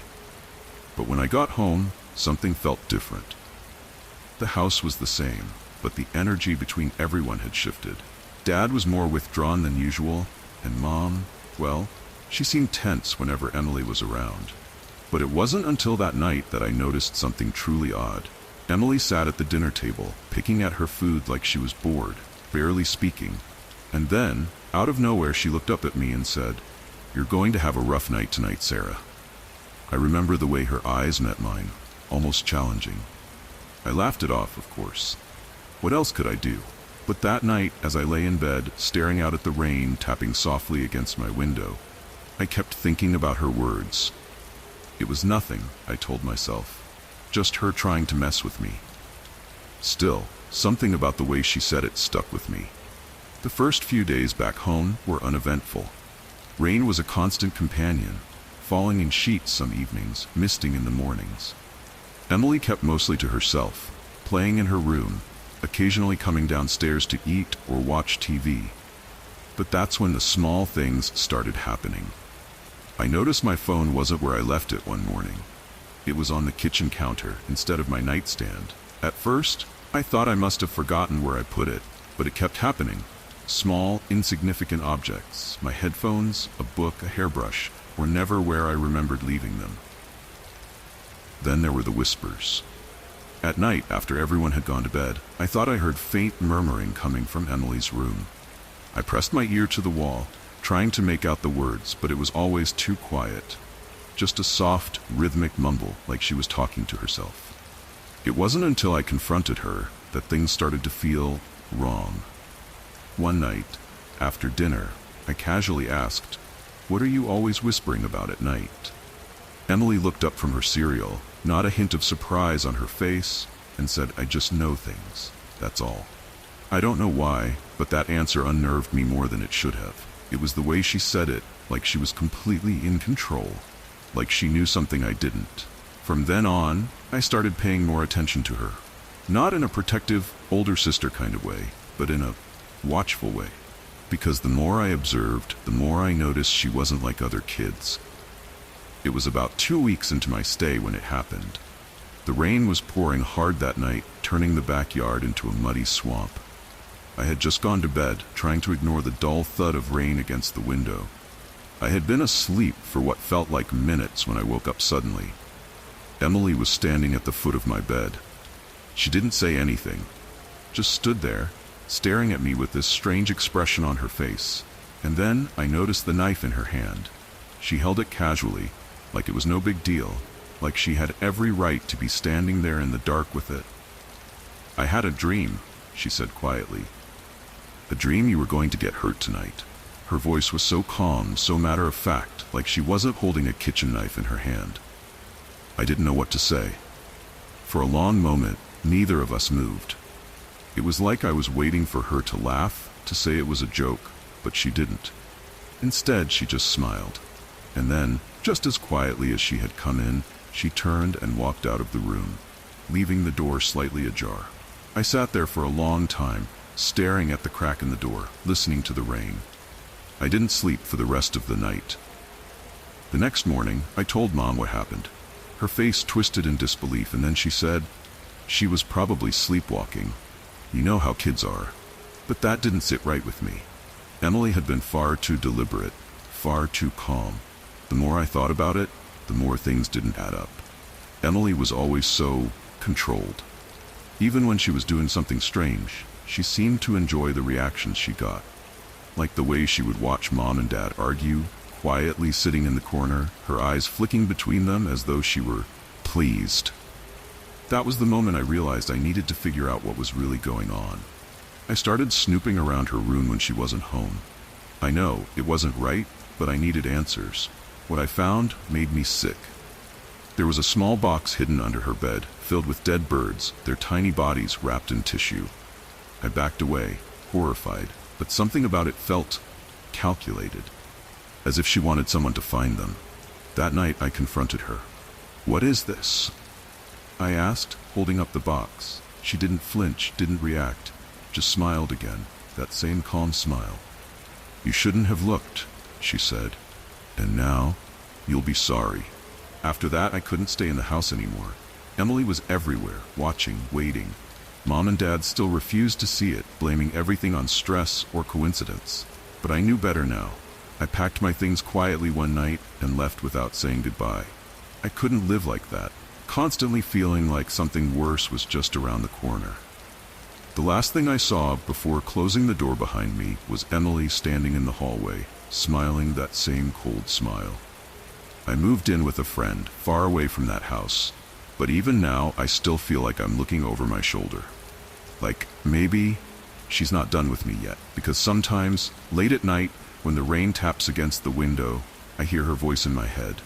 "You'll regret this."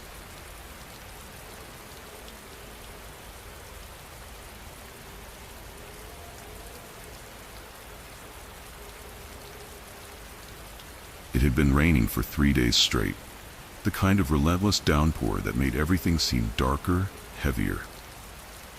I sat in my living room, the sound of water tapping against the windows almost hypnotic. The neighborhood was quiet as usual. It always was. A typical suburban street with houses that looked nearly identical. I never thought much about my neighbor, Mr. Thompson. He was just one of those distant types, kept to himself, rarely said more than a few words in passing. It wasn't until that night, when I first heard it, that I started noticing him more. The sound was faint at first, barely noticeable over the rain. But as the evening dragged on, it grew louder. a low, rhythmic chanting. I leaned toward the window, trying to figure out where it was coming from. It was strange, unsettling, coming from Mr. Thompson's basement just next door. I told myself it was probably nothing. Maybe he was watching some late-night TV, one of those weird shows. But deep down, I knew it wasn't that. I tried to brush it off, but that sound, the strange chanting, lingered in my head. The rain hadn't let up by the next evening. I remember thinking it would be nice to have a peaceful night for once. But the chanting returned. Louder this time, clearer. There was no mistaking it now. It was coming from Thompson's house, from the basement like before. I started paying closer attention, watching his house more than I probably should have. That night, I noticed a car pull up outside his house. It was late, around midnight, maybe later. Two figures got out, their faces hidden by dark hoods, and disappeared into Thompson's basement. I couldn't make sense of it. I stood by the window for what felt like hours, waiting, watching, hoping for some explanation, but none came. Just more of that strange chanting, creeping out from under his basement door. I found myself sitting there night after night, waiting for something to happen. Each night, more cars arrived. More people went in, but I never saw them leave. It became impossible to ignore. By the third week, the rain had turned into a heavy storm. Thunder rattled the windows and lightning flickered in the distance. But even through all of that, I heard it. The chanting, and something else this time. Voices. Muffled, frantic. It didn't sound right. I knew something was wrong. Without thinking, I grabbed my coat, threw it on, and stepped outside. The rain hit my face hard as I walked toward Thompson's house. The lights were on in his basement, flickering through the small, ground-level windows. I crouched down and peered inside. At first, I couldn't make sense of what I was seeing. There were bags, big, dark duffel bags, scattered across the basement floor. And people, moving quickly, stuffing things into those bags. For a second, I thought about running, but then I saw it, a flash of metal, a gun. I stumbled back, heart pounding in my chest. What was going on in there? I called the police as soon as I made it back to my house. My hands were shaking as I tried to explain everything, the chanting, the visitors, the basement. It felt like forever before they arrived. I watched from my window as two officers knocked on Thompson's door. There was no chanting now, no strange visitors, just an eerie, heavy silence. The police went in, and minutes later, I saw them coming back out with Thompson in handcuffs. But what they found in the basement was far worse than I imagined. It wasn't a cult. It was something more grounded, more terrifying. Thompson had been running an illegal operation. Weapons, drugs, counterfeit money, all stashed in his basement. The chanting? Just a front. A trick to keep people from poking around. He played into people's fears, using the idea of a cult to mask what was really happening. I couldn't believe it. I had spent weeks thinking there was something supernatural, something dark and twisted in that basement. But the truth was even more horrifying. The storm finally broke, the day after Thompson was arrested. The sky cleared, but the feeling of unease lingered. I couldn't shake the memory of those figures entering the house at night, the sound of chanting creeping through the rain. It turned out that Thompson wasn't working alone. There were others involved, a whole ring of criminals using the quiet suburb as a front. The police told me they'd found evidence linking the operation to missing persons cases. I didn't sleep much after that.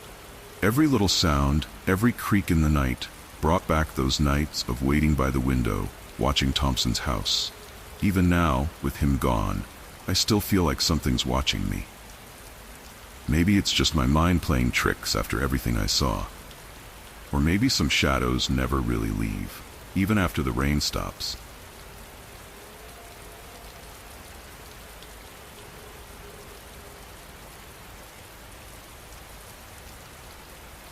It was a rainy evening when everything started unraveling. I was sitting in the living room, flipping through channels, the sound of raindrops tapping against the window filling the house. Our home had always been peaceful, but in the last year, things had changed. It wasn't just the house, though. It was the atmosphere. The feeling that something was always on the verge of going terribly wrong. Mom was still recovering from her fall down the stairs. A freak accident, or so we thought. But then there was Emily. My little sister had come down with some strange illness. Doctors couldn't explain it, said it was probably stress. Stress? We all had plenty of that lately. Dad? He didn't help matters. He'd become convinced we were cursed. Some kind of ancient bad luck that had followed our family. It sounded ridiculous at first, something you'd laugh about over dinner, but Dad wasn't laughing anymore. That evening, I noticed something weird. The lights flickered, just for a moment.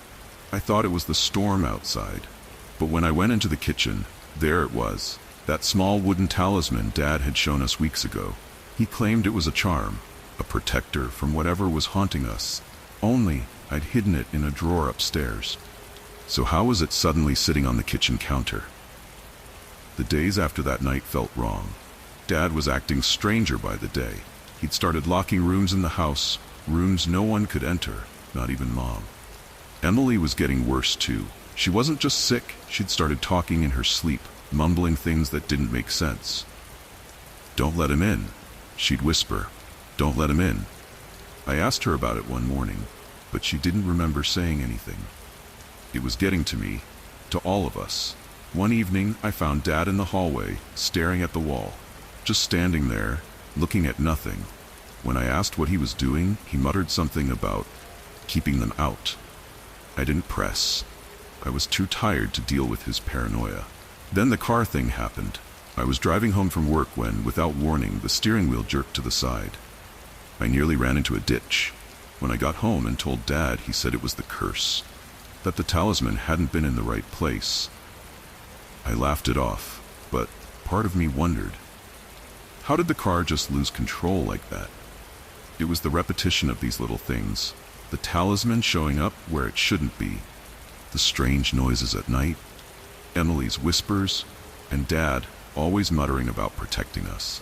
It was a Sunday evening, rain pouring down harder than usual. I'd been upstairs reading when I heard a loud crash from downstairs. Rushing down, I found Dad frantically moving furniture, blocking the doors. He was in full panic mode, yelling that it was coming. Mom was trying to calm him down, but Dad wasn't listening. "Where's the talisman?" he demanded. I had no idea, but that didn't seem to matter. Emily was on the couch, pale, mumbling her usual nonsense. "Don't let him in. Don't let him in." Dad grabbed a knife from the kitchen, said he was going to keep us safe, that whatever had cursed us was here now. The whole thing felt like a nightmare, but I couldn't wake up. The lights flickered again, and for a second I thought maybe, just maybe, Dad was right. That something beyond our control had found us. Emily fainted. That was when I knew things had gone too far. After that night, I started to see things clearly. It wasn't a curse, it was Dad. His behavior had been off for a while, but I hadn't put the pieces together. He'd always been controlling. But now it was worse. One day, when he wasn't home, I went into his study. It was locked, but I found a way in. What I found inside wasn't just disturbing. It was horrifying. Journals filled with his handwriting, pages and pages of notes about keeping us safe. But then, I found something else. His real plans. He'd rigged the electrical systems, tampered with Emily's medications, even the accident with the car. He'd loosened something under the hood. None of it was supernatural. It was all Dad. Every strange occurrence, every accident, he'd been behind it, all to keep us in his grasp. When I confronted him, he didn't even deny it. He said it was for our own good, that we didn't understand. I called the police that night. It's been months since Dad was arrested. Emily's been getting better, slowly. Mom, though, she hasn't been the same. None of us have. The house feels quieter now, but not in a good way. Sometimes, late at night, I still think I hear something. Maybe it's just the rain or the house settling. But sometimes, I wonder if Dad was right. Not about the curse, but about something else. That once fear gets its claws into you, it never really lets go. Even now, living on my own, I can't shake the feeling that something's always watching. Not a curse, not a ghost, but the memory of what he did, what he made us believe. That's the real horror. And it doesn't fade with time. Not ever.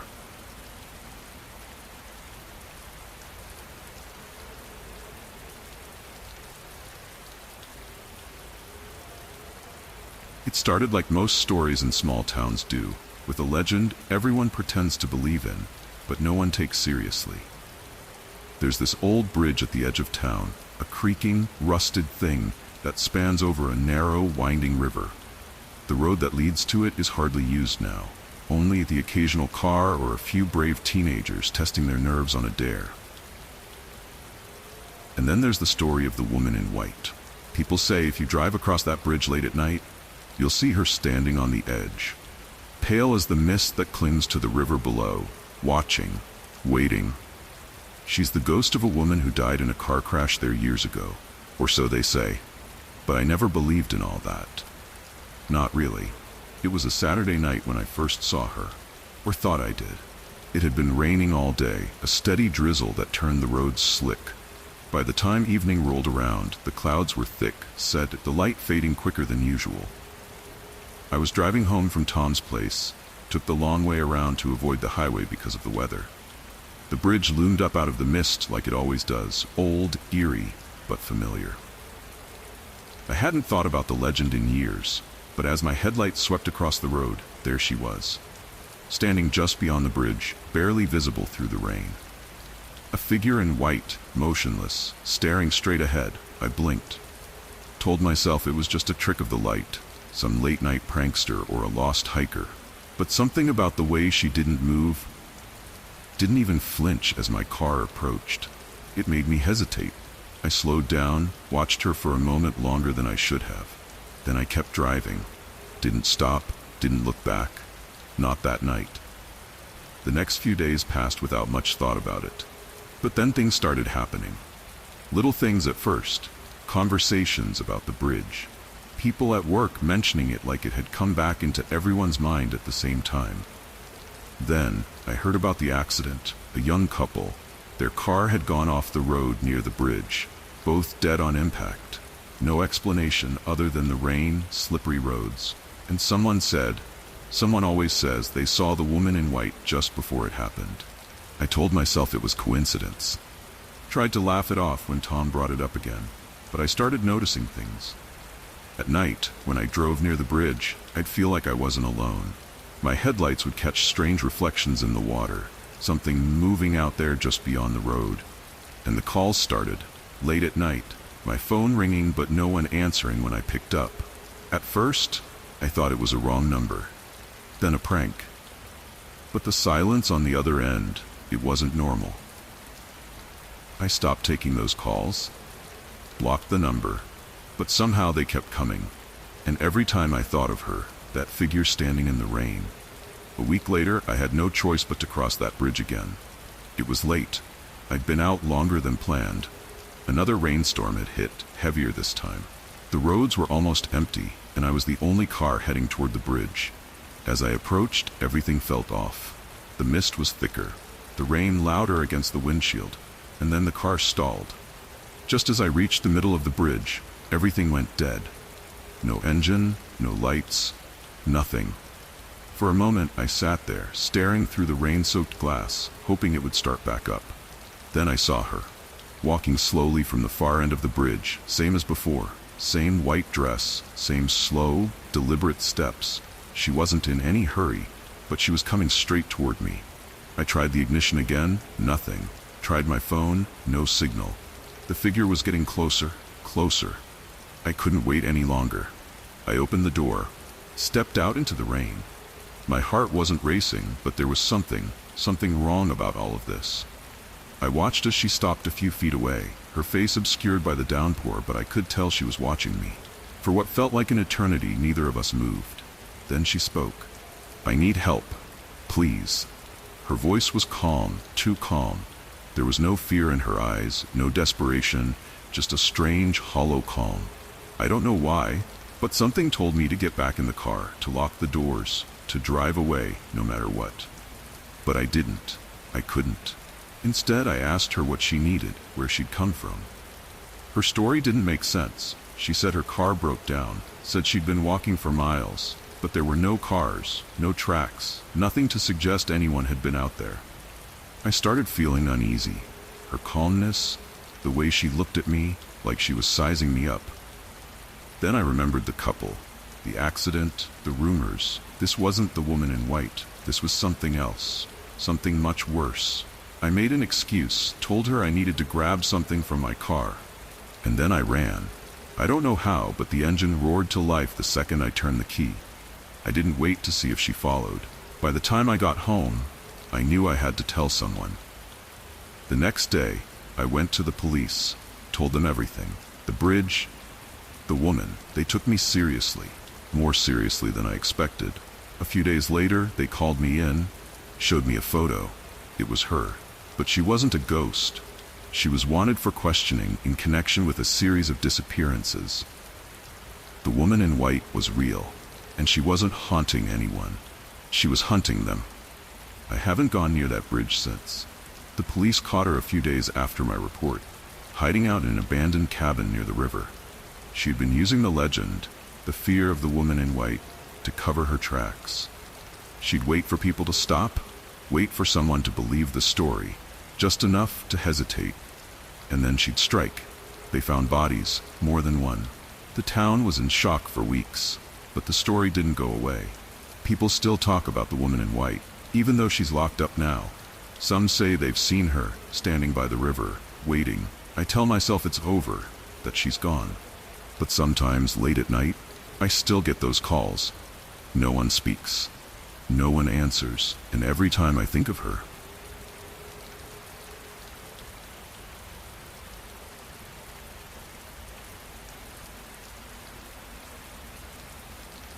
we had planned this trip on a whim, like most of our weekend adventures. Just a group of friends, bored of city life, craving something different, something exciting. Jake was the one who suggested the forest, an old, overgrown place with a reputation for being haunted. "I've heard about this creepy ritual site out there," he'd said with a grin. "Who's brave enough to check it out?" We all laughed it off at first. None of us believed in that kind of stuff. But the idea of a hidden ritual site, it sounded like a fun story to tell later. By the time Friday evening rolled around, we were packed and ready. 5 of us in total. Me, Jake, Eric, Sophie, and Nina.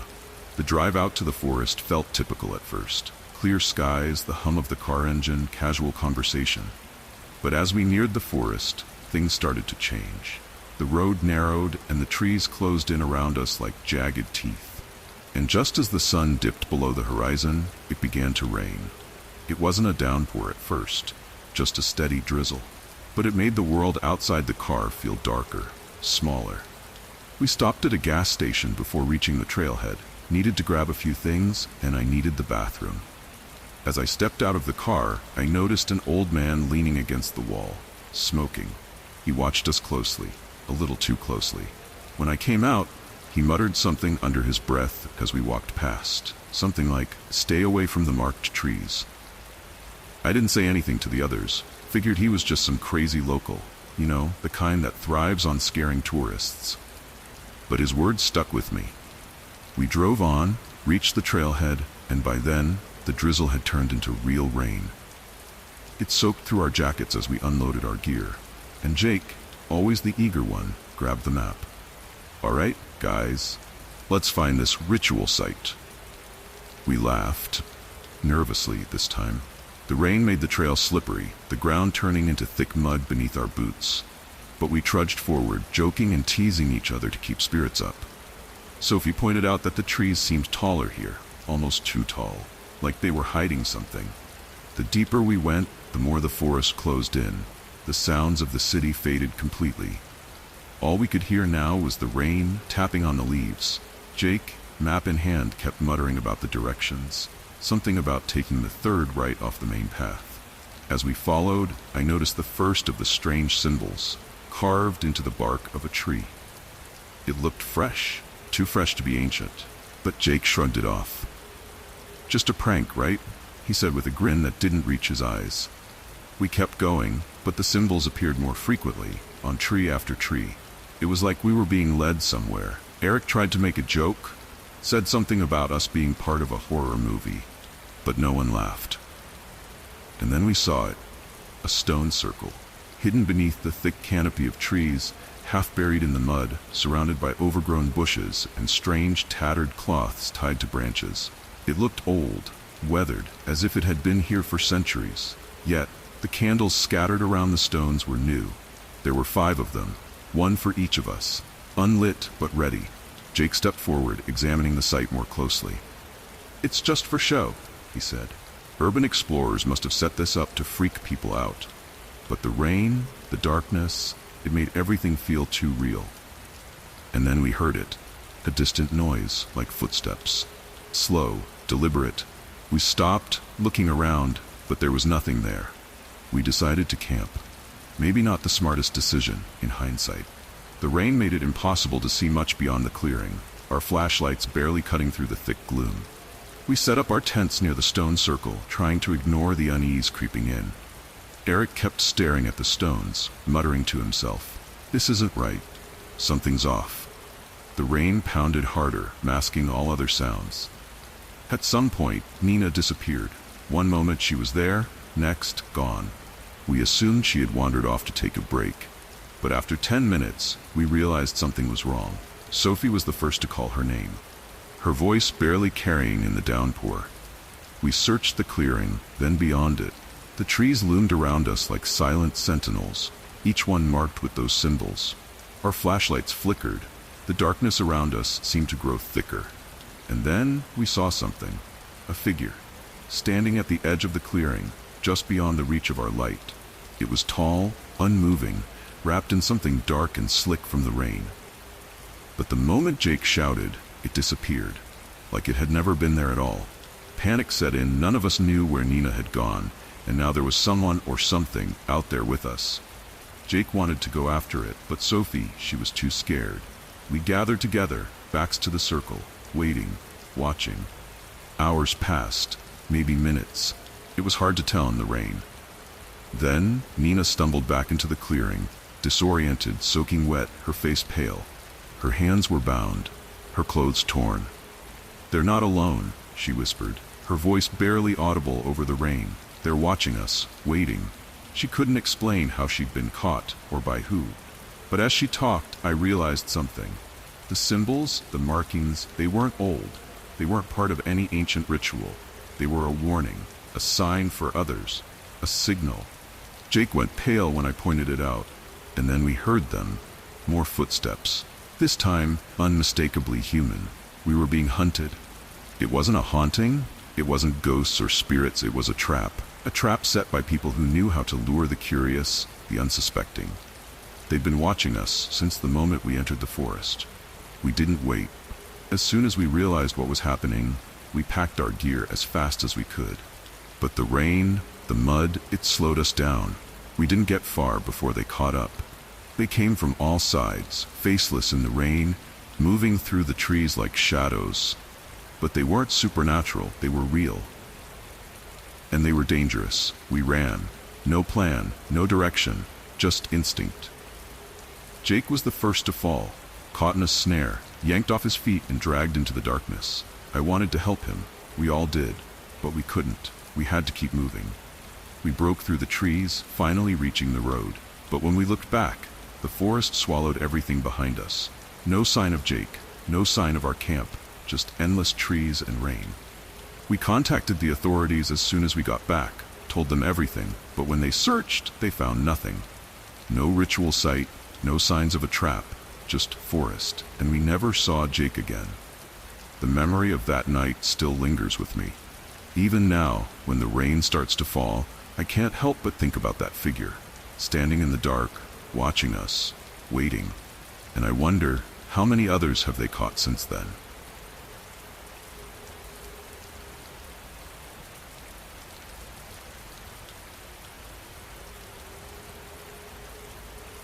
I checked into the hotel late in the evening, tired from a long day of driving.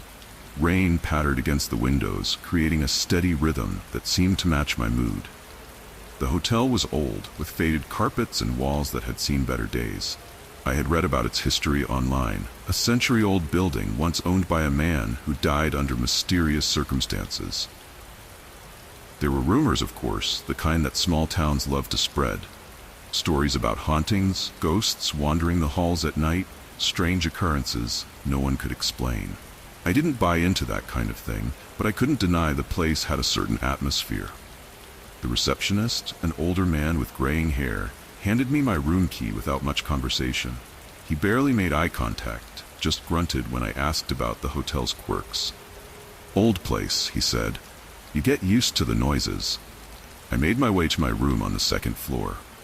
The hallway was long and dimly lit with that stale smell old buildings always seem to have. My room was small but clean, with a window overlooking the street below. The rain had started falling heavier, making everything outside look blurry and distant. I locked the door behind me, kicked off my shoes, and flopped down on the bed. Just as I began to relax, I heard something. A sound, faint but distinct, coming from the hallway. It was like a creak, then a soft thud. At first I thought it was just the building settling. But the noise came again, this time closer. I got up, opened the door slightly, and peeked out. The hallway was empty. I stepped out, looked both ways, but there was no one there. That's when I noticed it. The smell. A faint, sickly sweet odor, like something rotting. I couldn't place it, but it hung in the air just enough to make me uncomfortable. I went back inside, closed the door, and tried to shake it off. It was an old building, after all. Things creaked, pipes groaned, and the place was probably full of dust and mold. Still, there was something about it that made me restless. I didn't sleep much that night. The next morning, I went down for breakfast. The dining room was mostly empty, save for a few other guests. I sat near a window, watching the rain come down in thick sheets.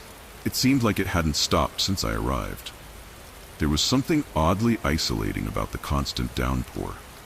As I sipped my coffee, I overheard a couple at the next table talking in hushed tones. They were talking about the hotel, about the stories.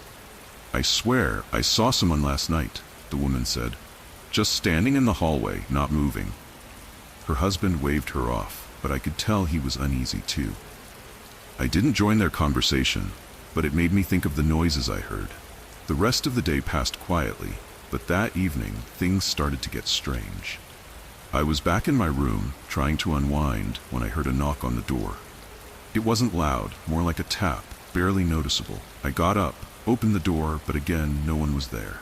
The hallway was empty. I closed the door, sat back down, and then it happened again. A knock, soft but persistent. This time, I didn't even bother opening the door. I just stood there, listening. A few minutes passed, and everything went silent. I checked the hallway again, still nothing. Then I smelled it, the same sickly odor from the night before. It seemed stronger this time, almost like it was coming from inside the walls. I couldn't shake the feeling that something wasn't right. It wasn't fear exactly, more like a nagging suspicion that something was being hidden. I went downstairs to the front desk to ask if anyone had been by my room. The receptionist looked at me, his expression blank. "Nobody's been up there," he said, almost too quickly. I didn't push it, but his reaction made me even more curious. That night, I barely slept. By the third night, I was starting to feel the strain. The rain hadn't let up, and the constant dripping outside my window had become a kind of background noise. It was as if the weather was part of the hotel itself, adding to its oppressive atmosphere. Around midnight, I heard something different. Footsteps, heavy and deliberate, just outside my door. They moved slowly, almost dragging. I listened, waiting for them to pass, but they stopped, right in front of my room. I stayed perfectly still, trying to make sense of it. The door handle turned slightly, just a fraction, as if someone was testing it. I didn't move, just watched the handle with a growing sense of dread. Then, as quickly as it had started, the footsteps moved away. I opened the door, hoping to catch a glimpse of whoever was out there, but the hallway was empty, as always. This time, I didn't go back to bed. Instead, I wandered the hotel, trying to understand what was happening. On the third floor, I found several rooms that were locked, but I could hear faint noises behind the doors. Voices, whispers, like someone was having a conversation just out of earshot.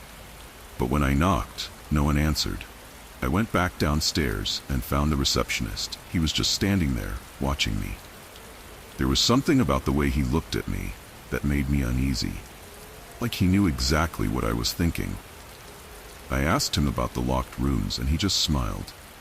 "They're under renovation," he said. Nothing to worry about. But I didn't believe him. The next night, I couldn't take it anymore. The rain was still pounding against the windows, and the smell had become almost unbearable.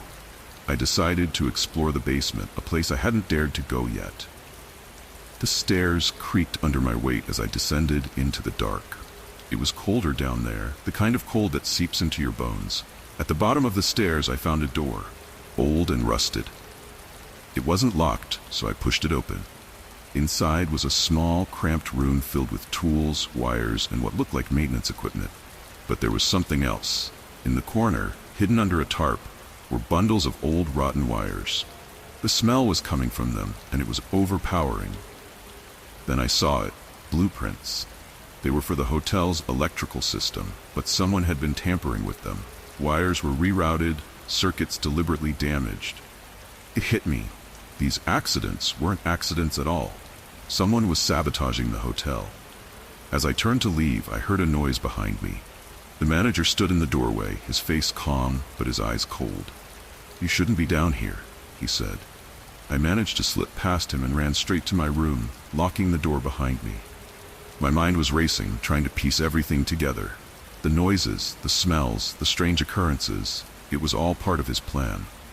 The manager was creating accidents, making the hotel seem haunted, driving people away. I called the police that night, and they arrived within the hour. The investigation confirmed everything. He had been slowly sabotaging the hotel to drive down its value. He planned to buy it at a fraction of the cost, all while letting everyone believe it was cursed. In the end, he was arrested, but the damage was done. The hotel closed down not long after. Even though the truth came out, I couldn't shake the feeling that something darker had been at play. As I packed my things and left, I glanced back one last time. And for a brief moment, I thought I saw him standing in the rain, watching.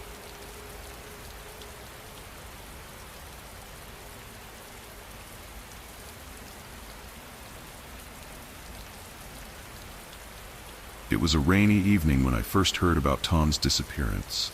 I was sitting at a coffee shop with a few friends, the usual Friday night crowd. The rain tapped lightly against the window, a steady rhythm that barely registered with anyone inside. Then Mark brought up the forest. "You know, that place is cursed," he said, a smirk on his face as if he didn't believe it himself. The rain had picked up outside. I looked at him, pretending not to be interested, but I had heard the stories. Everyone had. A few hikers had gone missing over the years, but no one ever found anything.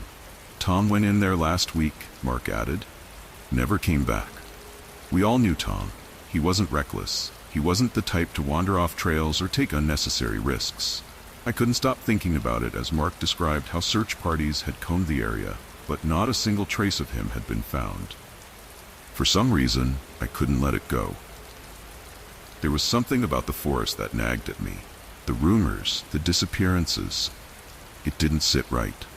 The rain had turned into a downpour by the time I left the coffee shop. The streetlights reflected off the wet pavement, casting long, distorted shapes in the water.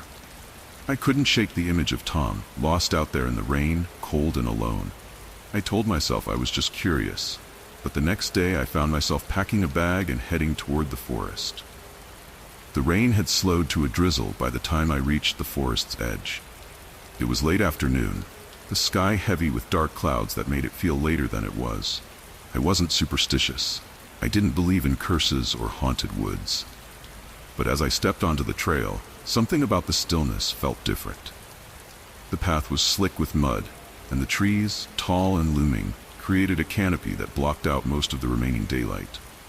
I walked for what felt like hours, deeper into the woods, but nothing seemed out of place. No weird sounds, no strange sights, just a normal forest. At least that's what I kept telling myself. As the light faded further, I found a small clearing and decided to rest for a bit. I hadn't seen any sign of Tom or anything unusual, but something felt off. There were strange markings on some of the trees, symbols that looked recent, as if someone had carved them there not too long ago. They didn't seem random. They looked deliberate. I didn't like it. The drizzle turned into rain again. I pulled my hood up and kept walking, hoping to loop back to where I started. But the path wasn't where it should have been. I'd been on enough hikes to know I wasn't lost. I had been paying attention, but no matter where I turned, the trail just wasn't there anymore. It was nearly nightfall when I stumbled onto something I didn't expect. A clearing, but not just any clearing. In the middle of it was an old, abandoned construction site. Half-built structures, rusted machinery, and piles of debris scattered around. The rain had turned into a steady pour, making the ground slippery and difficult to walk on. I hadn't heard anything about this. No one mentioned it, not even in the rumors about the forest. I walked closer, noticing that some of the equipment looked too new to be abandoned for long. There was a tarp covering what looked like construction supplies, and then I saw it. A torn piece of fabric caught on the edge of a piece of metal. It looked like it had been ripped from a jacket, Tom's jacket. I stood there, staring at it for what felt like minutes.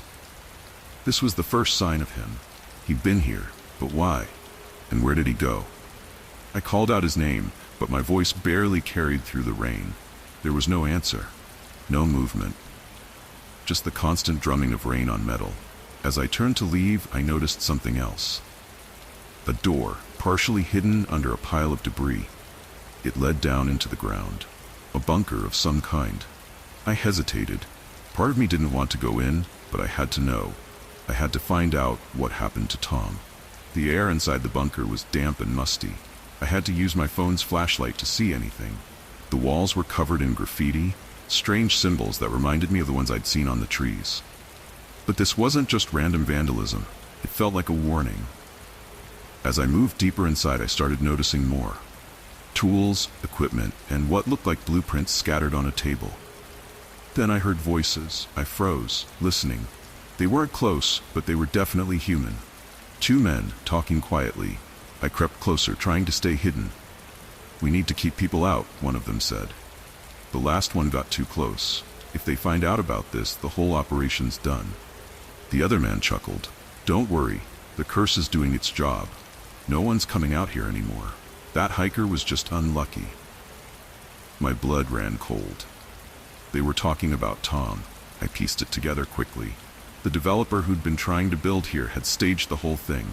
The curse, the disappearances, it was all to keep people away so they could continue their illegal work. And Tom had found out. I got out of the bunker without them noticing. I didn't want to stick around to see what they'd do if they caught me. By the time I made it back to town, the rain had let up. The police didn't believe me at first. They thought I was just repeating some wild conspiracy theory. But after I showed them the bunker, things changed. The investigation didn't go far, though. The developer had too much influence, too many connections. They closed the case as another unfortunate accident. Tom's disappearance was written off, just like the others. Weeks later, I still couldn't shake the feeling that someone was watching me. Every time I walked past a construction site, I'd see the same symbols, the same warnings. One day, I found a note in my mailbox. It was short, only 2 words, but it was enough to send a chill through me. "Stay quiet."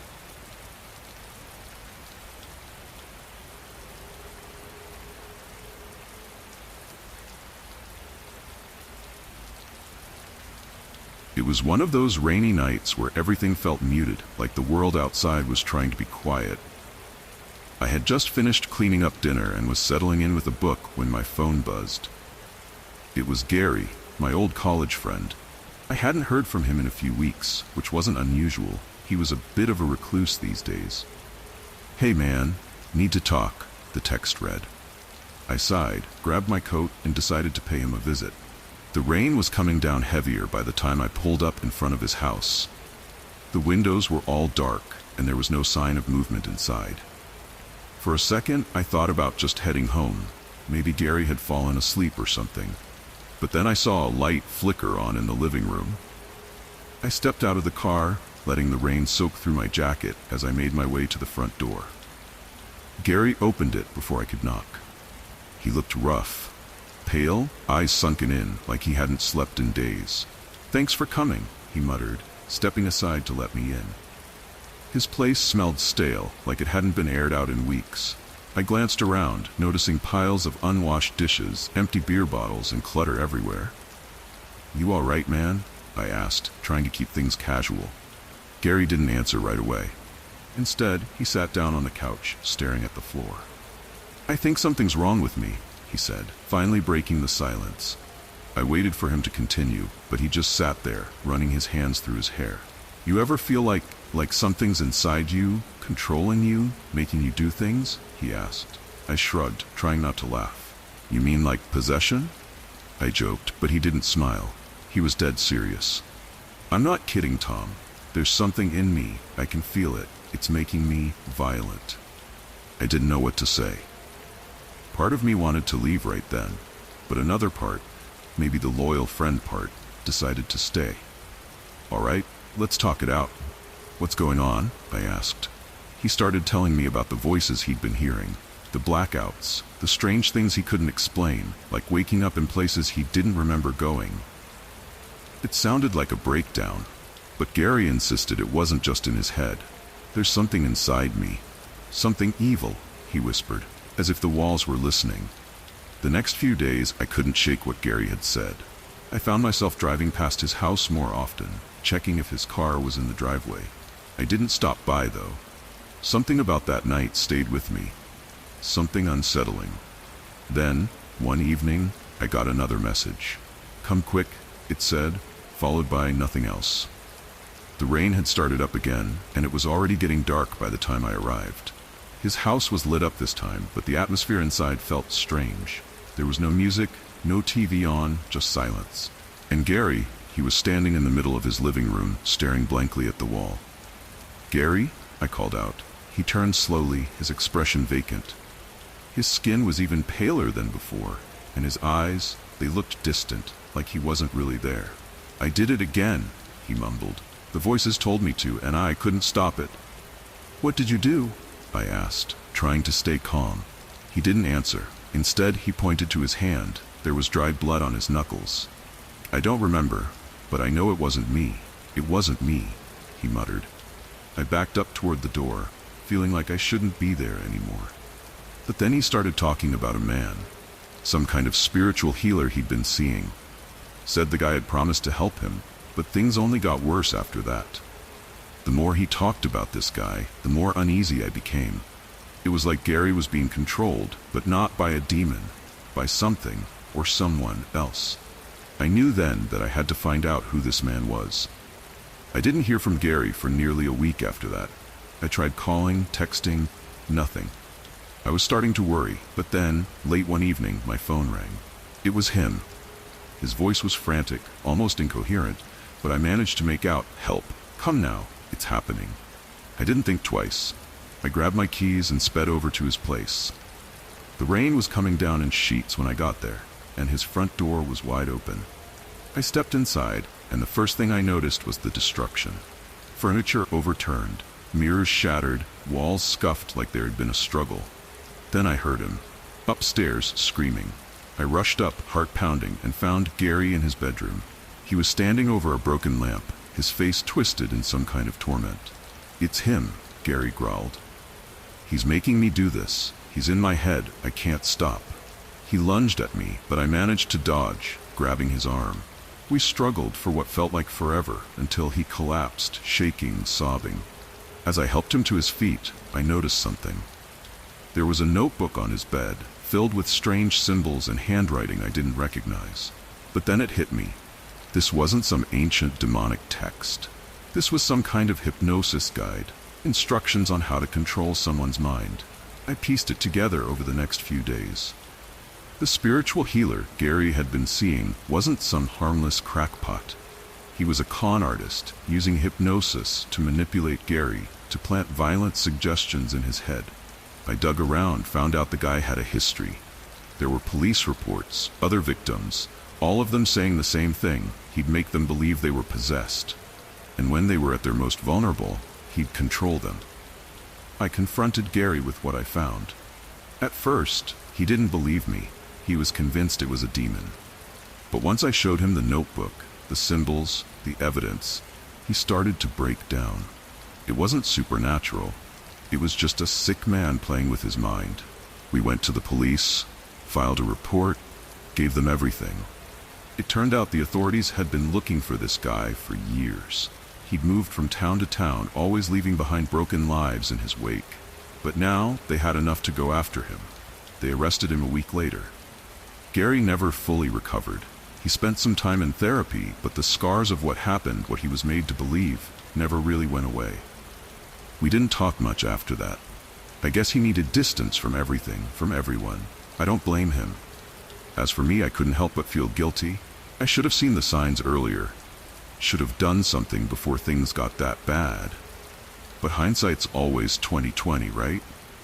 Even now, years later, I sometimes think back to those nights. The way Gary looked, the things he said, part of me still wonders, what if, maybe, just maybe, there really was something more going on? But no, it was all just manipulation, hypnosis, and a very dangerous man. Still, every time it rains at night, I can't help but remember that strange, empty look in Gary's eyes, like he wasn't quite himself. Even now, I wonder if there's a part of him that still believes, because sometimes, I think maybe I do too.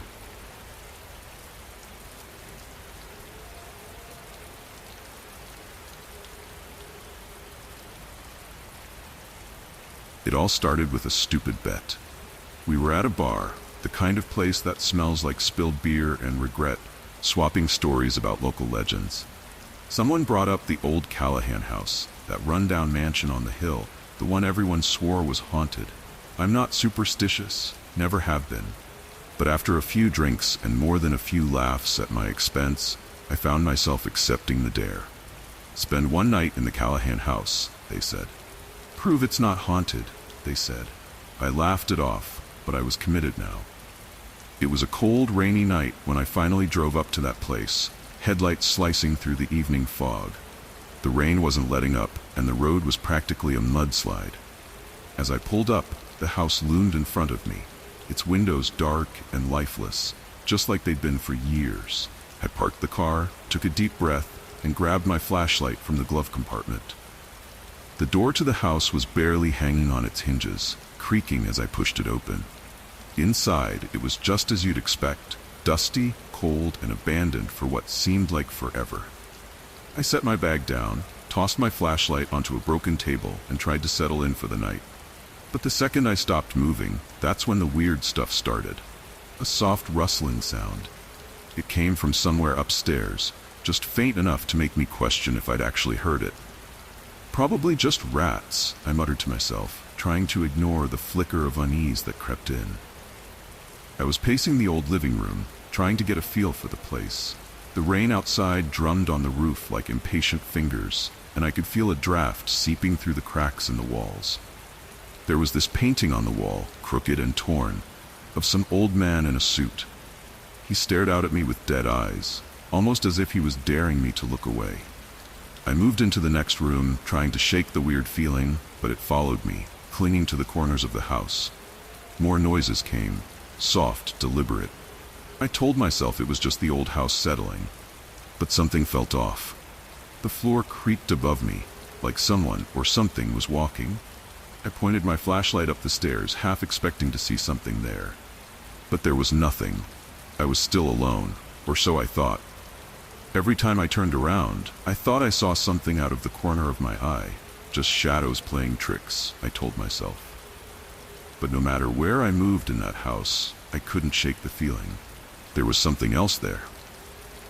By now, it was past midnight, and the rain had turned into a full-blown storm. Thunder rolled in the distance, and flashes of lightning lit up the windows in short bursts. I was sitting in the corner of the living room, trying to keep calm when I heard it, louder this time. Footsteps, upstairs. They weren't soft anymore, but heavy, deliberate, like someone was moving. I wasn't imagining this. I grabbed the flashlight and made my way up the creaky staircase, each step groaning under my weight. The air was colder up there, and as I reached the top, I heard the faint murmur of voices. I froze in place, straining to listen, but it was just low enough that I couldn't make out any words. I followed the noise to one of the rooms, slowly opening the door. Inside, I found something I wasn't prepared for. There were clothes strewn about, a couple of mattresses, and half-eaten food.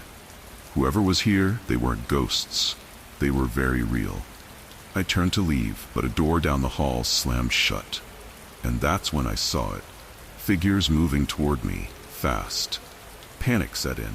These weren't just squatters, I could tell by the way they moved, by the sound of their voices. They were up to something. Something bad. I ducked into one of the rooms and locked the door behind me, my mind racing to figure out what to do. Through the crack under the door, I could see the light from their flashlights bouncing off the floor. They were looking for me. I backed away from the door, my eyes darting around the room, searching for a way out. Then I remembered the window. I ran over to it, but the frame was stuck, swollen shut from the rain. I had no choice but to break it. The glass shattered, and the storm hit me like a wall, rain pelting my face as I climbed through.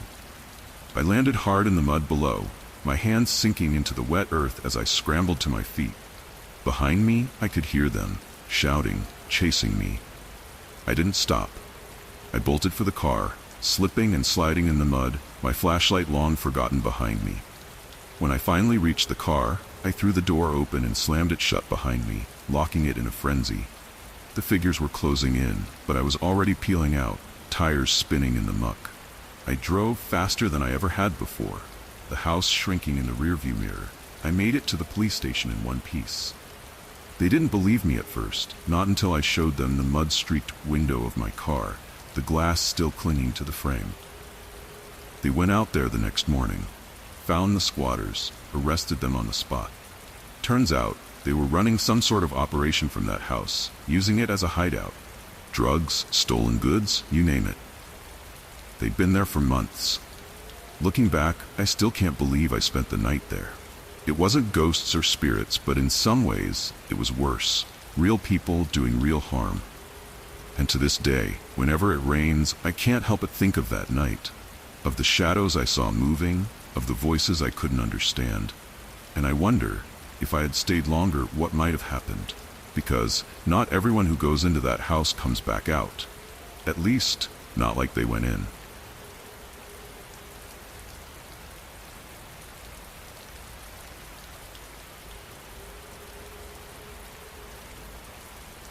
I arrived in New Orleans on a warm, rainy evening. The streets were slick with water, reflecting the soft glow of neon signs and gas lamps. There's something about the city that pulls you in, almost like it's breathing right alongside you. I wasn't the type to believe in curses, not really. But there's a reason I was sitting in a dark, damp room waiting for a voodoo priestess. It started when I met Jason, another tourist at a bar on Bourbon Street. He had this haunted look in his eyes, like he'd seen something he couldn't explain. We got to talking, as you do over drinks, and he mentioned that he'd been cursed. At first, I thought it was a joke, one of those ghost stories people tell to freak you out. But the way he described it, the detail, the fear in his voice, it wasn't a joke to him. Apparently, he'd met this woman, Mambo Simone, he called her. She could lift curses, remove bad luck, all the usual stuff you'd expect. He swore she saved his life. Jason said he'd been to 3 different doctors, and none of them could figure out what was wrong with him. But after visiting Mambo Simone, everything changed. It didn't make sense, but part of me was intrigued. The rain started coming down harder as I sat there, alone, in that dark room, waiting for the priestess to show up. The flicker of the candle on the table caught my eye. The shadows seemed to stretch and twist in ways I couldn't quite explain. Maybe it was just the rain, distorting everything outside the window. But I couldn't shake the feeling that I'd stepped into something I shouldn't have. By the time I met Mambo Simone, the sun had set. The streets of New Orleans had turned into a maze of flickering lights and narrow alleyways. She greeted me with a warm smile, but something about her felt off. Her eyes lingered too long, and the room smelled of something sweet and rotten all at once. Her shop wasn't what I expected. No rows of skulls or shelves lined with mysterious jars, just a few scattered candles and an old dusty desk. Simone took my hand, her nails pressing slightly into my skin. "You've been marked," she said, her voice low. She told me things I didn't think anyone could know. I should have walked out right then, but I didn't. I let her talk. Let her tell me that the only way to lift the curse was through a series of rituals. and I agreed to come back the next day. That night, I couldn't sleep. The rain continued to fall, a steady rhythm on the windows, almost like fingers tapping, waiting for me to do something. Strange things started happening after that. Objects moving from where I left them. Keys disappearing, only to show up hours later in the strangest places. I told myself it was just the stress, the power of suggestion. But the more I thought about it, the more I questioned whether Simone was right. Maybe I had been marked. The second ritual was different, more intense. Simone's assistant was there this time, standing in the corner of the room, whispering something under his breath. I couldn't make out the words, but they stuck with me long after I left. I walked through the narrow streets, my feet splashing through puddles as I headed back to Simone's shop. The rain hadn't let up, and the night felt darker than usual. This time when I entered, the atmosphere had changed. The air was thick, suffocating. The candles burned lower, casting strange, elongated shadows across the walls. Simone didn't smile this time.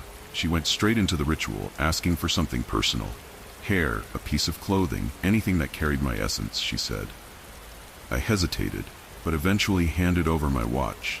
The ritual was long, filled with strange words and symbols. Simone's assistant stayed in the corner, just watching.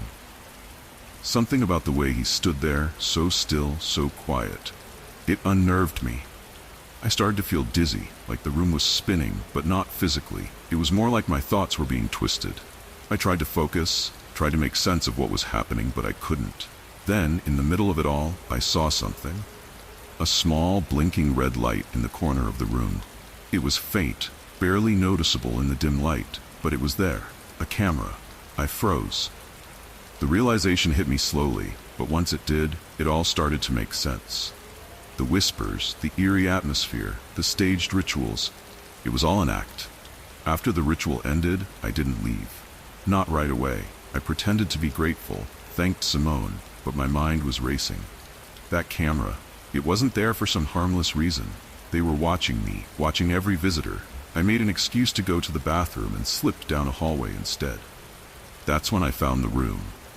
Boxes of personal items, some I recognized from the tourists I'd seen around town. Watches, wallets, clothing, all carefully labeled. I backed out slowly, heart pounding. I needed to leave.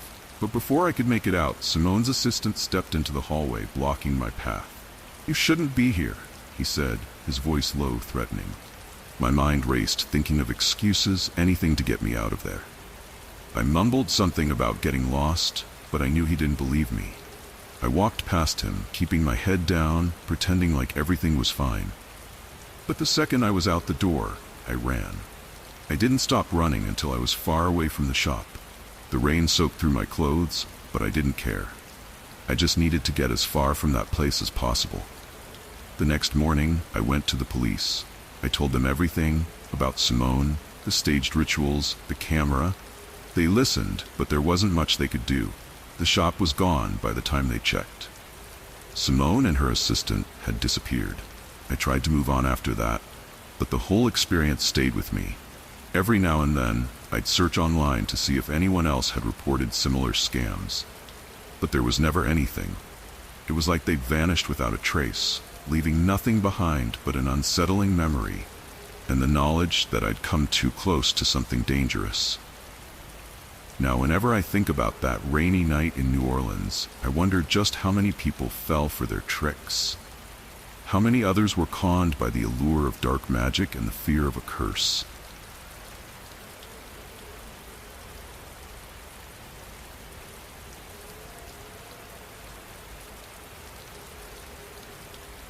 It was a late autumn evening when we pulled up to the edge of the woods. Vermont's famous forests had always held a kind of mystical allure, and for a group of tourists like us, that promise of adventure was irresistible. There were 5 of us in total: myself, my girlfriend Jenna, her brother Lucas, his girlfriend Sarah, and our mutual friend Mark. We had rented a cozy cabin for the weekend, hoping to unwind with some hiking, good food, and stories by the fire.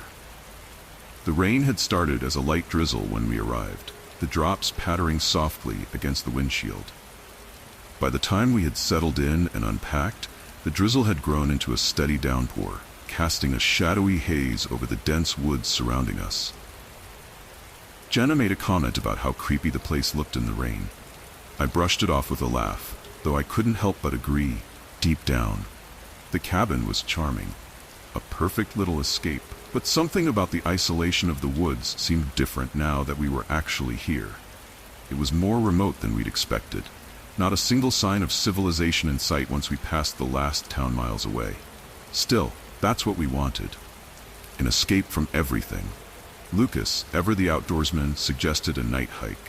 "Why not? We're here, and it's not too late," he said with his usual grin. Jenna groaned, but agreed. So did Sarah and Mark.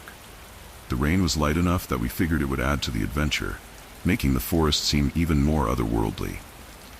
As we set off, I couldn't shake the odd feeling that the woods had been waiting for us. The trail wasn't hard to follow, but the deeper we went, the darker it got. The canopy of trees overhead blocked out what little light the moon and stars provided.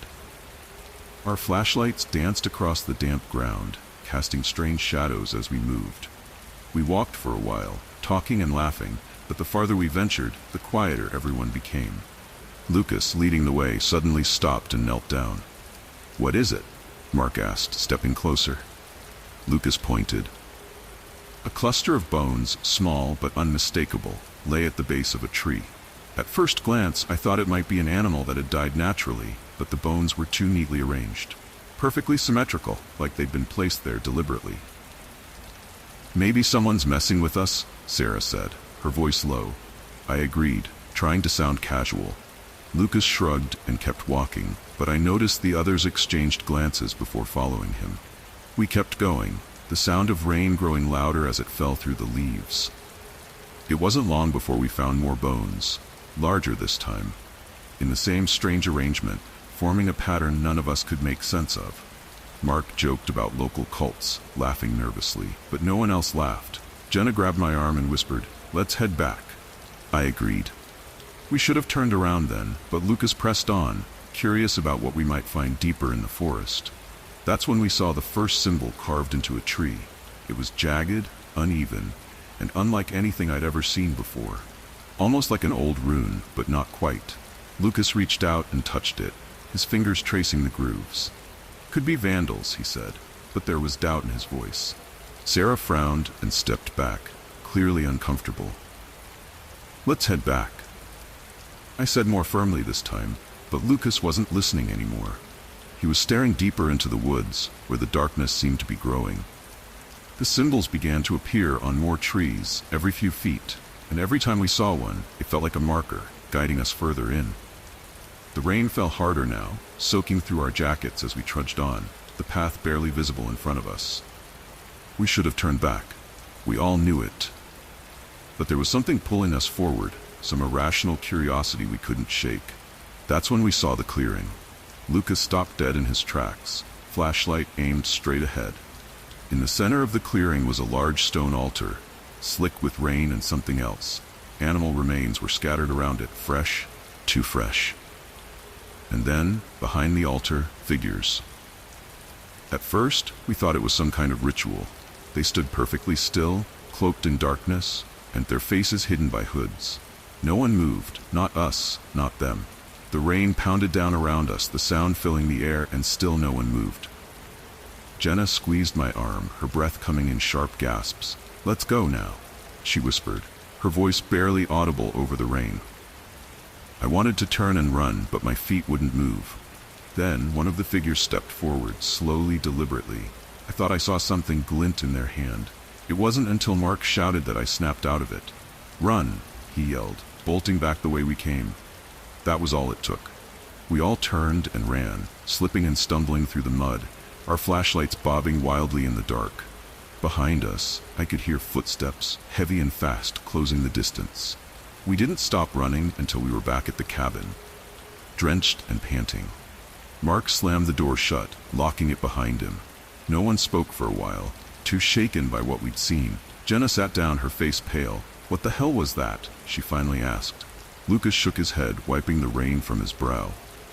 "I don't know, but they weren't just random people. They were hunting something," he muttered. At first, I didn't understand. Then, it clicked. Those weren't rituals. They weren't sacrifices. They were markers. Hunters used them. Lucas, piecing it together, explained that we had stumbled upon an illegal poaching ring. The bones, the symbols, they were meant to scare people away. The figures we saw, they weren't performing rituals. They were butchering animals, covering up their tracks. The realization hit hard, but the truth was even worse than what we'd imagined. We had just intruded on a dangerous operation, an illegal hunting ring, ruthless enough to scare off anyone who got too close. The rain kept falling long into the night. We didn't sleep. The following morning, we called the local authorities, explaining what we had seen. At first, they were skeptical, thinking we'd just imagined it in the rain-soaked woods, but they agreed to investigate. A few days later, we heard back. They found evidence of the poachers, fresh carcasses, hunting gear, traps. But the people we'd seen had vanished, leaving behind only the eerie symbols and the memory of that night. The authorities assured us they were cracking down on illegal hunting in the area, but part of me knew they wouldn't catch them all. I still think about it sometimes, especially when I hear the rain tapping against my window at night. I wonder what would have happened if we hadn't run. If we had stayed, I wonder if they knew we were watching. If they were watching us too. And sometimes when it rains, I swear I can still see those symbols in my mind, carved into the trees, waiting for someone else.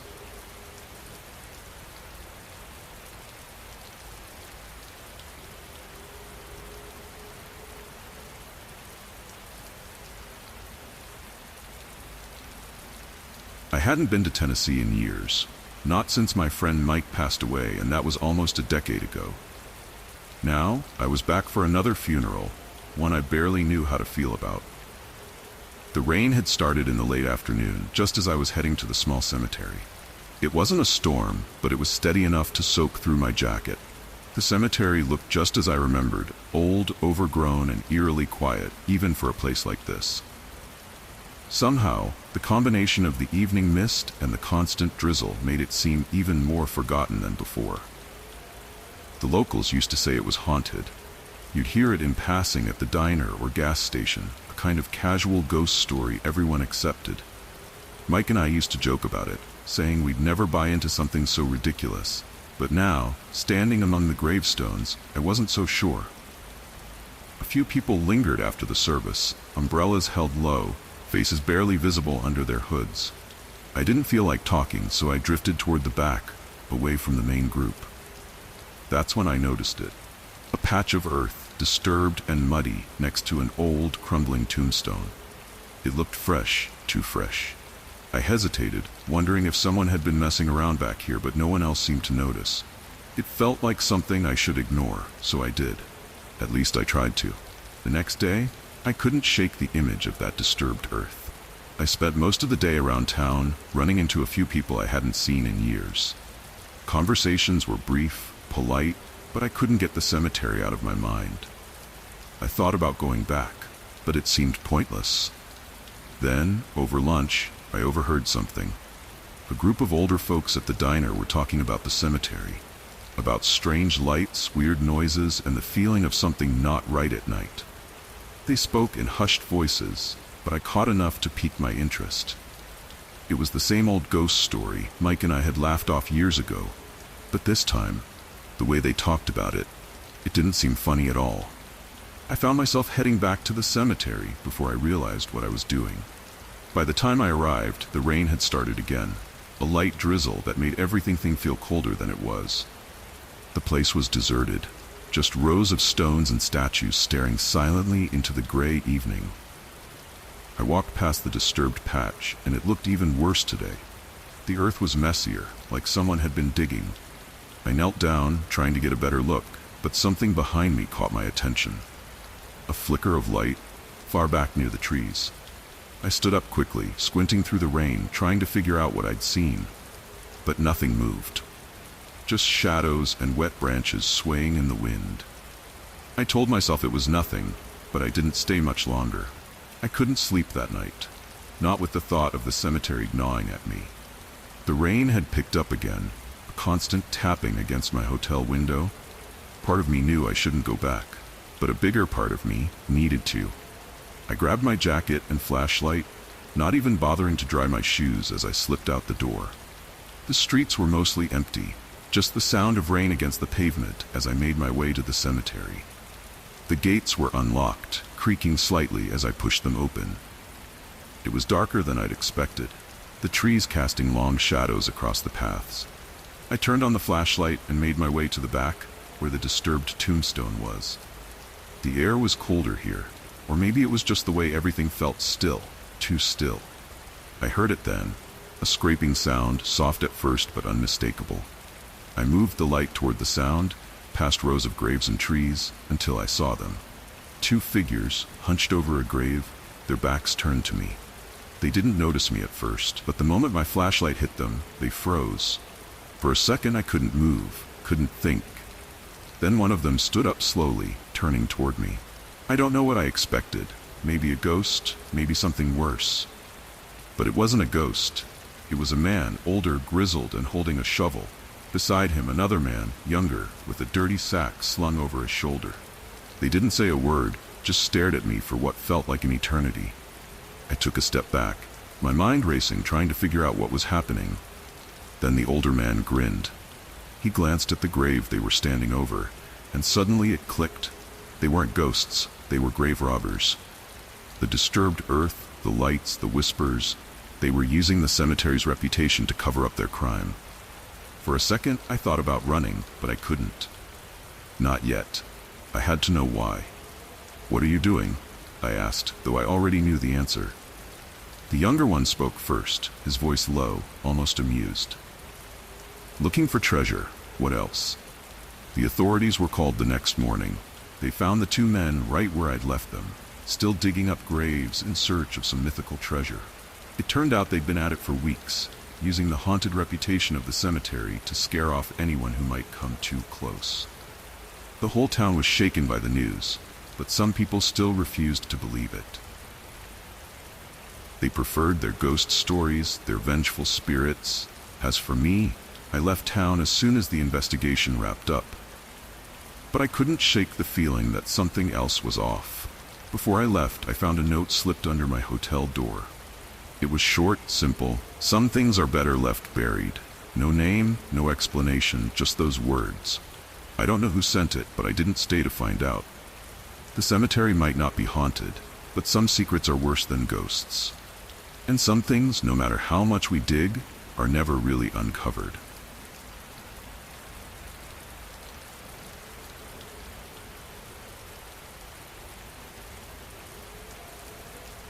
We moved into Wilford Drive on a rainy Friday evening. It was one of those quiet neighborhoods, the kind that looked like it belonged in a real estate ad. Rows of clean houses, lawns trimmed to perfection, and a sense of calm hanging in the air. Lisa and I had been looking forward to this, a fresh start. New jobs, new home, new everything. The rain came down in slow sheets, pattering against the windows as we unpacked boxes in the living room. The kids showed up about an hour later. It was subtle at first. I was carrying a box labeled kitchen stuff when I saw them out of the corner of my eye. 3 of them, just standing there at the end of the driveway, like little statues. Their clothes were wet from the rain, but they didn't seem to care. No coats, no umbrellas, just watching. I nudged Lisa. She glanced outside and raised an eyebrow. "Neighborhood welcome committee?" she joked. But there was a trace of something in her voice, something I didn't catch at the time. We waved. They didn't wave back, just kept standing there. It was getting dark by then, the rain turning into a steady drizzle. Eventually the kids drifted away without a word. I figured they were just curious, new neighbors in town and all that. That night, as we settled into our new home, I found myself thinking about those kids. About how strange it was that they didn't speak, didn't smile, didn't do anything. But I brushed it off. Kids are weird sometimes, right? The following days were mostly uneventful. We unpacked, met a few neighbors, got used to the rhythm of the new place. But the kids, they kept showing up, always at the same time, around dusk when the rain would start to fall lightly again. It was almost as if they were waiting for it. I'd see them from the window, standing in small groups, sometimes 2, sometimes 5, never more than that. They never played, never made noise, they just watched. Lisa was starting to get spooked. "Mark, I'm telling you, it's creepy," she said one evening, folding her arms as she stared out the window. "It's like they're waiting for something." I tried to laugh it off, but honestly I was starting to get a little uneasy too. There was something about the way they moved or didn't move that felt wrong. They weren't like other kids. No running, no laughing, no games. Just watching. Then came the chalk symbols. One morning, after another rainy night, I found strange marks drawn on our driveway. Circles, crosses, and what looked like letters from some alphabet I didn't recognize. At first I thought it was just kids playing. I mean, it had to be, right? But when I asked the neighbors, no one had seen anything. "Maybe it's just a prank," Lisa suggested, though she didn't sound convinced. Kids being weird. But I could tell she was starting to worry more. We both were. It was a Saturday night when things escalated. The rain came down harder than usual, sheets of it pounding the roof as we sat in the living room watching TV, or at least trying to. I couldn't focus. Lisa kept glancing out the window every few minutes. I knew what she was looking for. Around 9 p.m., the doorbell rang. The sound cut through the rain like a sharp knock on the spine. Lisa looked at me, her face pale. "Who the hell would be ringing the bell at this hour in this weather?" she muttered. I stood up, trying to shake the odd feeling creeping up on me. I opened the door. There they were, 4 of them this time, standing in the rain, their clothes soaked, their faces blank. One of the kids, a boy no older than 10, stepped forward. "We need to play," he said in a monotone voice, his eyes locked on mine. I didn't know what to say. I just stood there, gripping the door handle as the rain dripped down his face. Lisa was behind me now, whispering, "Mark, close the door. Something's wrong with them. Just close the door." I didn't argue. I shut the door and locked it. The kids didn't move. They just stood there, staring at the house, watching us through the window. We called the police. It took them nearly an hour to arrive, and by then the kids were gone. Disappeared into the rain. The officers shrugged it off. Probably some local prank. But it didn't feel like a prank. Not anymore. The next day, we decided to dig deeper. There was something about those kids that didn't sit right. And it wasn't just the staring or the rain or the weird symbols. Something darker was at play. Lisa and I started asking questions around the neighborhood, but people were tight-lipped, too tight-lipped. Finally, we found an old resident online, someone who had lived on Wilford Drive years ago. Her name was Emily. When we called her, she seemed hesitant to talk at first, but eventually she opened up. "Those kids," she said in a shaky voice, "they're not right. None of them are. And it's because of him, Dr. Harrington. He's behind it all." "Who's Dr. Harrington?" Lisa asked, leaning forward. "He's a retired psychologist who lives a few blocks away. He's been using those kids for years, testing them, controlling them. He's obsessed with proving some kind of twisted theory about human behavior. I don't know the details, but the things he's done, it's sick." It all started to click. The strange behavior, the staring, the symbols. It wasn't supernatural, it was a dangerous game of manipulation. And those kids, they weren't just creepy, they were victims. We reported everything to the police. The next few weeks were a blur of investigations, questioning, and revelations. Dr. Harrington was arrested, and his house was searched. What they found was horrifying. Years of notes, experiments, video footage of the kids being trained to obey his commands. He'd conditioned them to act on his cues, to scare people, to see how far he could push the boundaries of control. The kids were taken away, sent to therapy. Their parents were devastated, clueless to the horrors their children had been enduring. The whole neighborhood was in shock. As for us, we couldn't stay. We packed up and left Wilford Drive. The rain still pouring down as we loaded the last of our boxes into the car. But even now, I can't shake the feeling that we were part of something bigger, something darker. Those kids might have been freed from Harrington's control, but the damage was done. And I still wonder, what if it's not over? Because as we drove away, I saw one of those kids, just standing there in the rain, watching us, not moving, not smiling, just watching.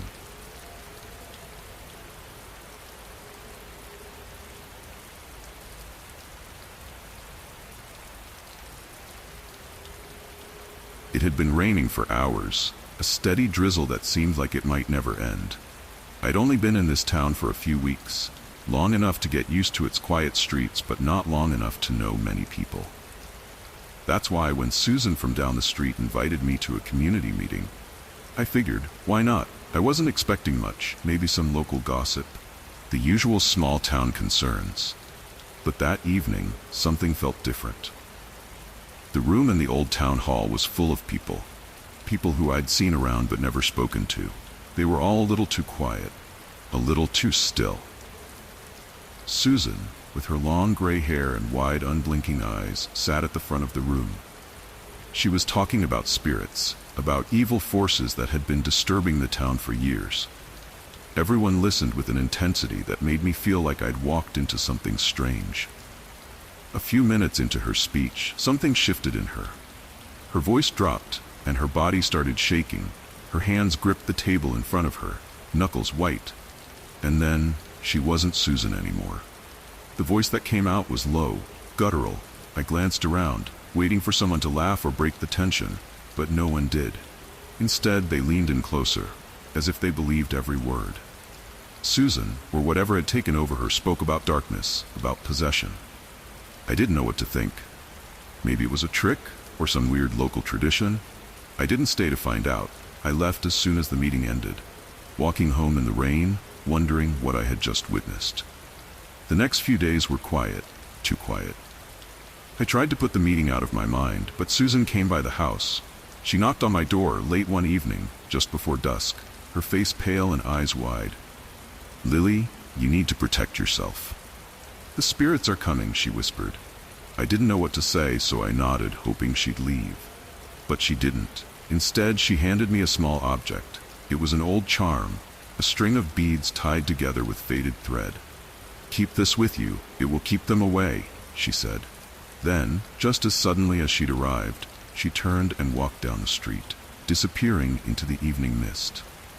The charm sat on my kitchen table for days. I didn't touch it, but every night, strange things started happening. I'd hear noises outside, whispers or chanting. It wasn't just Susan, though. Other neighbors, people I barely knew, started acting strange. I'd see them walking in the rain at odd hours, staring at nothing, mumbling to themselves. One evening, just before dark, I noticed something. There were symbols, scratched into my front door. They looked like random marks at first, but the more I looked, the more they seemed deliberate. Creepy, almost like something you'd see in an old book of spells. I tried to brush it off, telling myself it was nothing, maybe kids playing a prank. But the marks appeared again the next night, and again the night after that. It was all starting to get under my skin. It was Susan who invited me to the ritual. She came to my house again, this time soaked from the rain, but her eyes were sharper. She said it was the only way to stop the spirits, to keep them from taking over. Against my better judgment, I agreed to go. We met in the woods, just outside of town. It was late, the rain coming down in a steady mist, and the trees were thick with shadows. There were about a dozen people there, all of them from the meeting. They were wearing strange masks. Some had symbols painted on their faces. I wanted to turn around, leave before anything could happen, but something kept me there. They formed a circle around a fire, chanting softly in a language I didn't recognize. Susan stepped forward, motioning for me to stand with them. I didn't know what to do, but I stepped into the circle. Then everything went black. I woke up hours later, back in my house. The rain was still falling, and the house was cold, too cold. There were things out of place, objects I didn't remember moving, and on my wrist, a mark like the ones I had seen on my door. It was as if I'd been marked, but I had no idea why. The next morning I started digging. Something about that night didn't sit right with me. I went to the library, looked up old records, and found stories about disappearances. People who had moved to town only to vanish without a trace. There were whispers about a cult, about people claiming to be possessed, but none of it was about spirits. It was something far more real. These people, Susan, the others, they weren't under any supernatural force. They were part of a group, a cult that manipulated people with fear, convincing them they were possessed. It was all about control. They preyed on newcomers, using rituals and symbols to terrify them. Then, when people were vulnerable enough, they would recruit them. Or worse, it wasn't about spirits, it was about power. And I had walked right into their hands. I went to the police, but no one believed me. At first, they chalked it up to small-town superstition. But with some digging, they finally found enough evidence. Susan and a few others were arrested. Turns out they had been doing this for years, luring people in with their stories of possession, controlling them through fear. But even after they were gone, something lingered. The marks on my wrist faded, but I could never shake the feeling that they were watching me. One day, months later, I found an envelope in my mailbox. Inside was a piece of paper, with the same symbol that had been on my door, and a single word, soon. I haven't slept well since.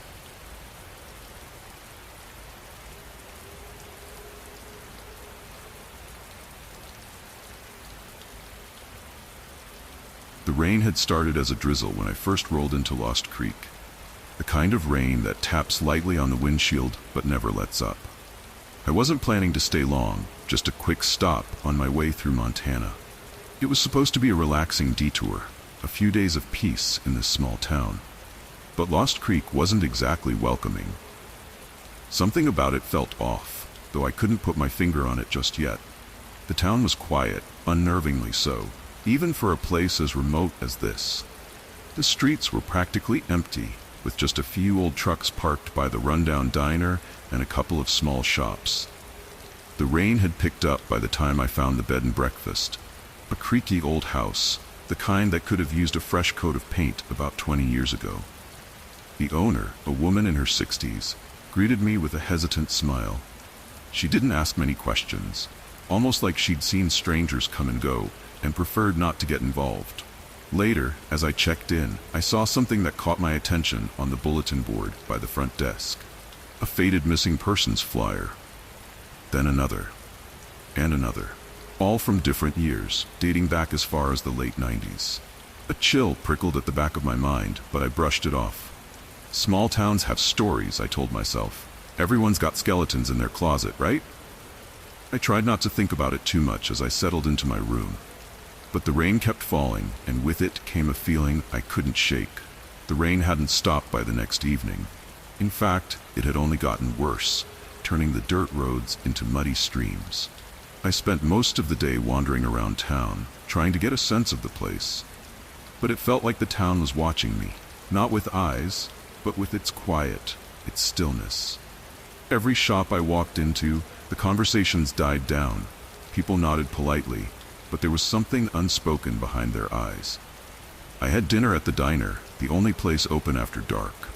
That's where I met Hank, an old-timer who seemed like he had more stories than time left to tell them. He asked where I was from, what brought me to Lost Creek. I kept it simple, just passing through. Hank nodded, chewing on a toothpick. "People disappear sometimes," he said casually, like he was talking about the weather. I looked up, unsure if I heard him right. "Disappear?" I asked. He leaned in a little, his voice lowering. "Always happens near the old properties. Folks think it's ghosts or something worse."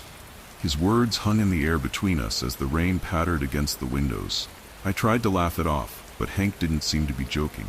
I asked what he meant, but he just shrugged and went back to his coffee. Later that night, I couldn't stop thinking about what he said. Ghosts or something worse. I didn't believe in that stuff, but the way Hank said it, it lingered. I found myself wandering the town again, aimlessly walking through the rain. I passed the old properties, the ones Hank had mentioned. Boarded up windows, overgrown lawns, and signs that warned trespassers away. Something felt wrong, but I couldn't quite put my finger on it. By the third night, the rain had turned into a storm. The kind that beats against the roof and makes you feel like the sky itself is angry. I couldn't sleep, not with the way the wind howled and the windows rattled. So I did what any sensible person wouldn't do. I went out. Something about those properties, the ones Hank mentioned, pulled at me. I needed to know more. I made my way to the edge of town, where the old properties sat in their eerie silence. The rain soaked through my jacket, but I kept going. There was one house in particular. It stood taller than the rest, half collapsed and hidden by overgrown trees. I shouldn't have gone inside, but I did. The door creaked open without much effort. Inside, it smelled like mold and rot, the air damp from years of abandonment. I found old furniture, broken and scattered. And then in the corner, I saw something strange. A stack of papers, old deeds, and land titles. It didn't make sense at first, but as I sifted through them, a pattern started to emerge. Every property belonged to someone who had disappeared. Every single one. The floor creaked behind me, and I spun around. A figure stood in the shadows, just watching me. I stepped back, heart racing, trying to make sense of what I was seeing. The man stepped forward, his face barely visible in the dim light. "You shouldn't be here," he said, voice low, threatening. It all clicked in that moment.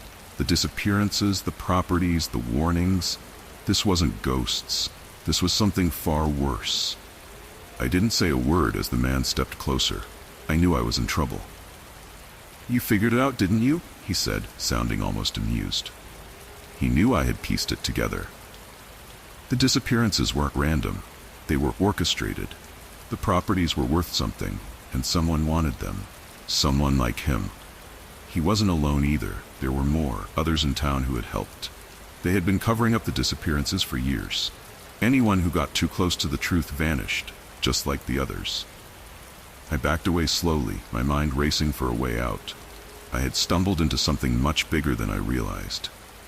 The town's haunted reputation was just a smokescreen. A clever cover for land theft, for murder. I managed to get out of the house, running through the rain, my thoughts a blur. The rain had finally stopped by morning, but I couldn't shake what I had seen. I left Lost Creek as soon as I could, my heart heavy with the weight of what I knew. I contacted the authorities, gave them everything I had found. They promised to investigate, but something in their voices told me not to expect much. Lost Creek had been hiding its secrets for a long time. I don't know if they ever arrested anyone, or if the disappearances stopped. I haven't gone back to check. Sometimes I still think about those properties, about the people who vanished, and I wonder how many more will go missing before the truth comes out. But one thing's for sure, there's nothing supernatural about Lost Creek. Just cold-blooded, ruthless people hiding behind a ghost story. It's the kind of horror you can't see until it's too late, and I barely got out in time.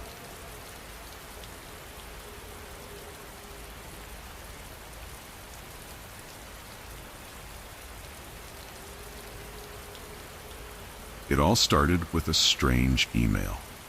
I was sitting in my favorite coffee shop in downtown Los Angeles, the kind of place where you could blend into the background. I liked that about it. The rain had just begun outside, pattering softly on the windows. Evening was approaching, and the glow of the city lights was barely visible through the gray drizzle. I opened my laptop, ready to dive into another story, when an email popped into my inbox. No subject line. No sender I recognized. The message was brief, almost cryptic. "Do you believe in urban legends?" It included a link to a blog with strange stories, tales of haunted bridges, shadowy figures in alleys, and ghostly encounters that felt too local to be fiction. Part of me thought it was a prank, maybe a reader trying to mess with me. But something about it lingered in the back of my mind. I clicked on the link. It took me to a page full of testimonials from locals who had experienced terrifying, unexplained events around the city. Every story had one thing in common. They all happened in the dead of night, on rainy evenings like this one. It seemed harmless at first, the kind of stuff you'd expect from an amateur horror blog. But then I noticed the same name popping up in the comments. Watcher. Watcher seemed to know every detail of the events, commenting on each story like they were there. It was unsettling, and it felt deliberate. I dismissed it for the night. Maybe it was just a group of people enjoying a creepy game of storytelling online. But as I left the coffee shop, I couldn't shake the feeling that something was off. Over the next few days, I couldn't get the stories out of my head. The rain returned, heavier this time, as I decided to visit one of the locations mentioned in the blog. An old bridge on the outskirts of the city, where people claimed to see ghostly figures late at night. I wasn't sure what I expected. The bridge was crumbling, a relic of a forgotten era, and the area was deserted. It seemed like the perfect setting for a ghost story. As I stood there, watching the rain bounce off the cracked concrete, I noticed something out of place. A group of young men, standing off to the side, huddled together, whispering to each other. They weren't paying any attention to the bridge. They were watching me. I shrugged it off and continued taking notes. Maybe they were just locals, curious about what I was doing. But as I made my way back to my car, I couldn't help but notice them following me with their eyes. The next night, I went to another location, a rundown theater, rumored to be haunted by a former actor who never left the stage. As I approached, I saw the same group of men hanging around, their faces barely visible under their hoodies. It was starting to feel too coincidental. By the third night, curiosity had turned into something more. I needed answers. The rain had returned once again, turning the city streets into slick, reflective surfaces that distorted everything. I drove to the last location mentioned in the blog, the warehouse. It was abandoned, at least officially. A few lights flickered inside, but the windows were shattered, and the doors creaked on rusted hinges. I wasn't alone this time. I could sense movement in the shadows. There was a presence there, watching, waiting. The warehouse was supposed to be the site of a legendary gang massacre from years ago. People swore they heard gunshots and screams echo through the empty halls late at night. But as I stepped inside, all I found were broken crates and debris. Then I saw them, the same group of men from the bridge and theater, standing in the center of the warehouse, surrounding a fire in a metal drum. They wore masks now, crude and makeshift, with symbols painted on them. This wasn't a haunting. This was something far worse. They were chanting. It sounded like some sort of ritual, but it wasn't supernatural. It was real, and it was happening right in front of me. I wasn't supposed to be there. Suddenly, it all clicked. The men, the masks, the symbols. It wasn't about ghosts or hauntings. It was a gang initiation. The blog, the stories, the urban legends, they were all part of their recruitment. Each legend was staged to attract thrill seekers like me, people who would spread the stories and fuel the fear. The rituals were just a cover, a test of loyalty for new recruits, and the blog was their way of finding those who would buy into it. I remembered the anonymous email. The user, Watcher. It was all a setup. My pulse quickened as I realized I had walked straight into their trap. One of the men looked directly at me, his eyes gleaming through the holes in the mask. I left the warehouse as fast as I could. My mind raced as I pieced it all together. I reported what I had found to the authorities the next day. The police raided the warehouse, arresting several members of the gang. But the blog was still active. News stories continued to be posted. I couldn't stop thinking about the last message I received. Some legends never die. Even though the gang was caught, a part of me knew the stories wouldn't stop. There would always be others who believed in the legends, and others willing to exploit that fear. I still get messages from Watcher every now and then. I don't open them anymore. But sometimes on rainy nights like this one, I wonder what would have happened if I hadn't walked away, and whether someone else will fall for the legends next.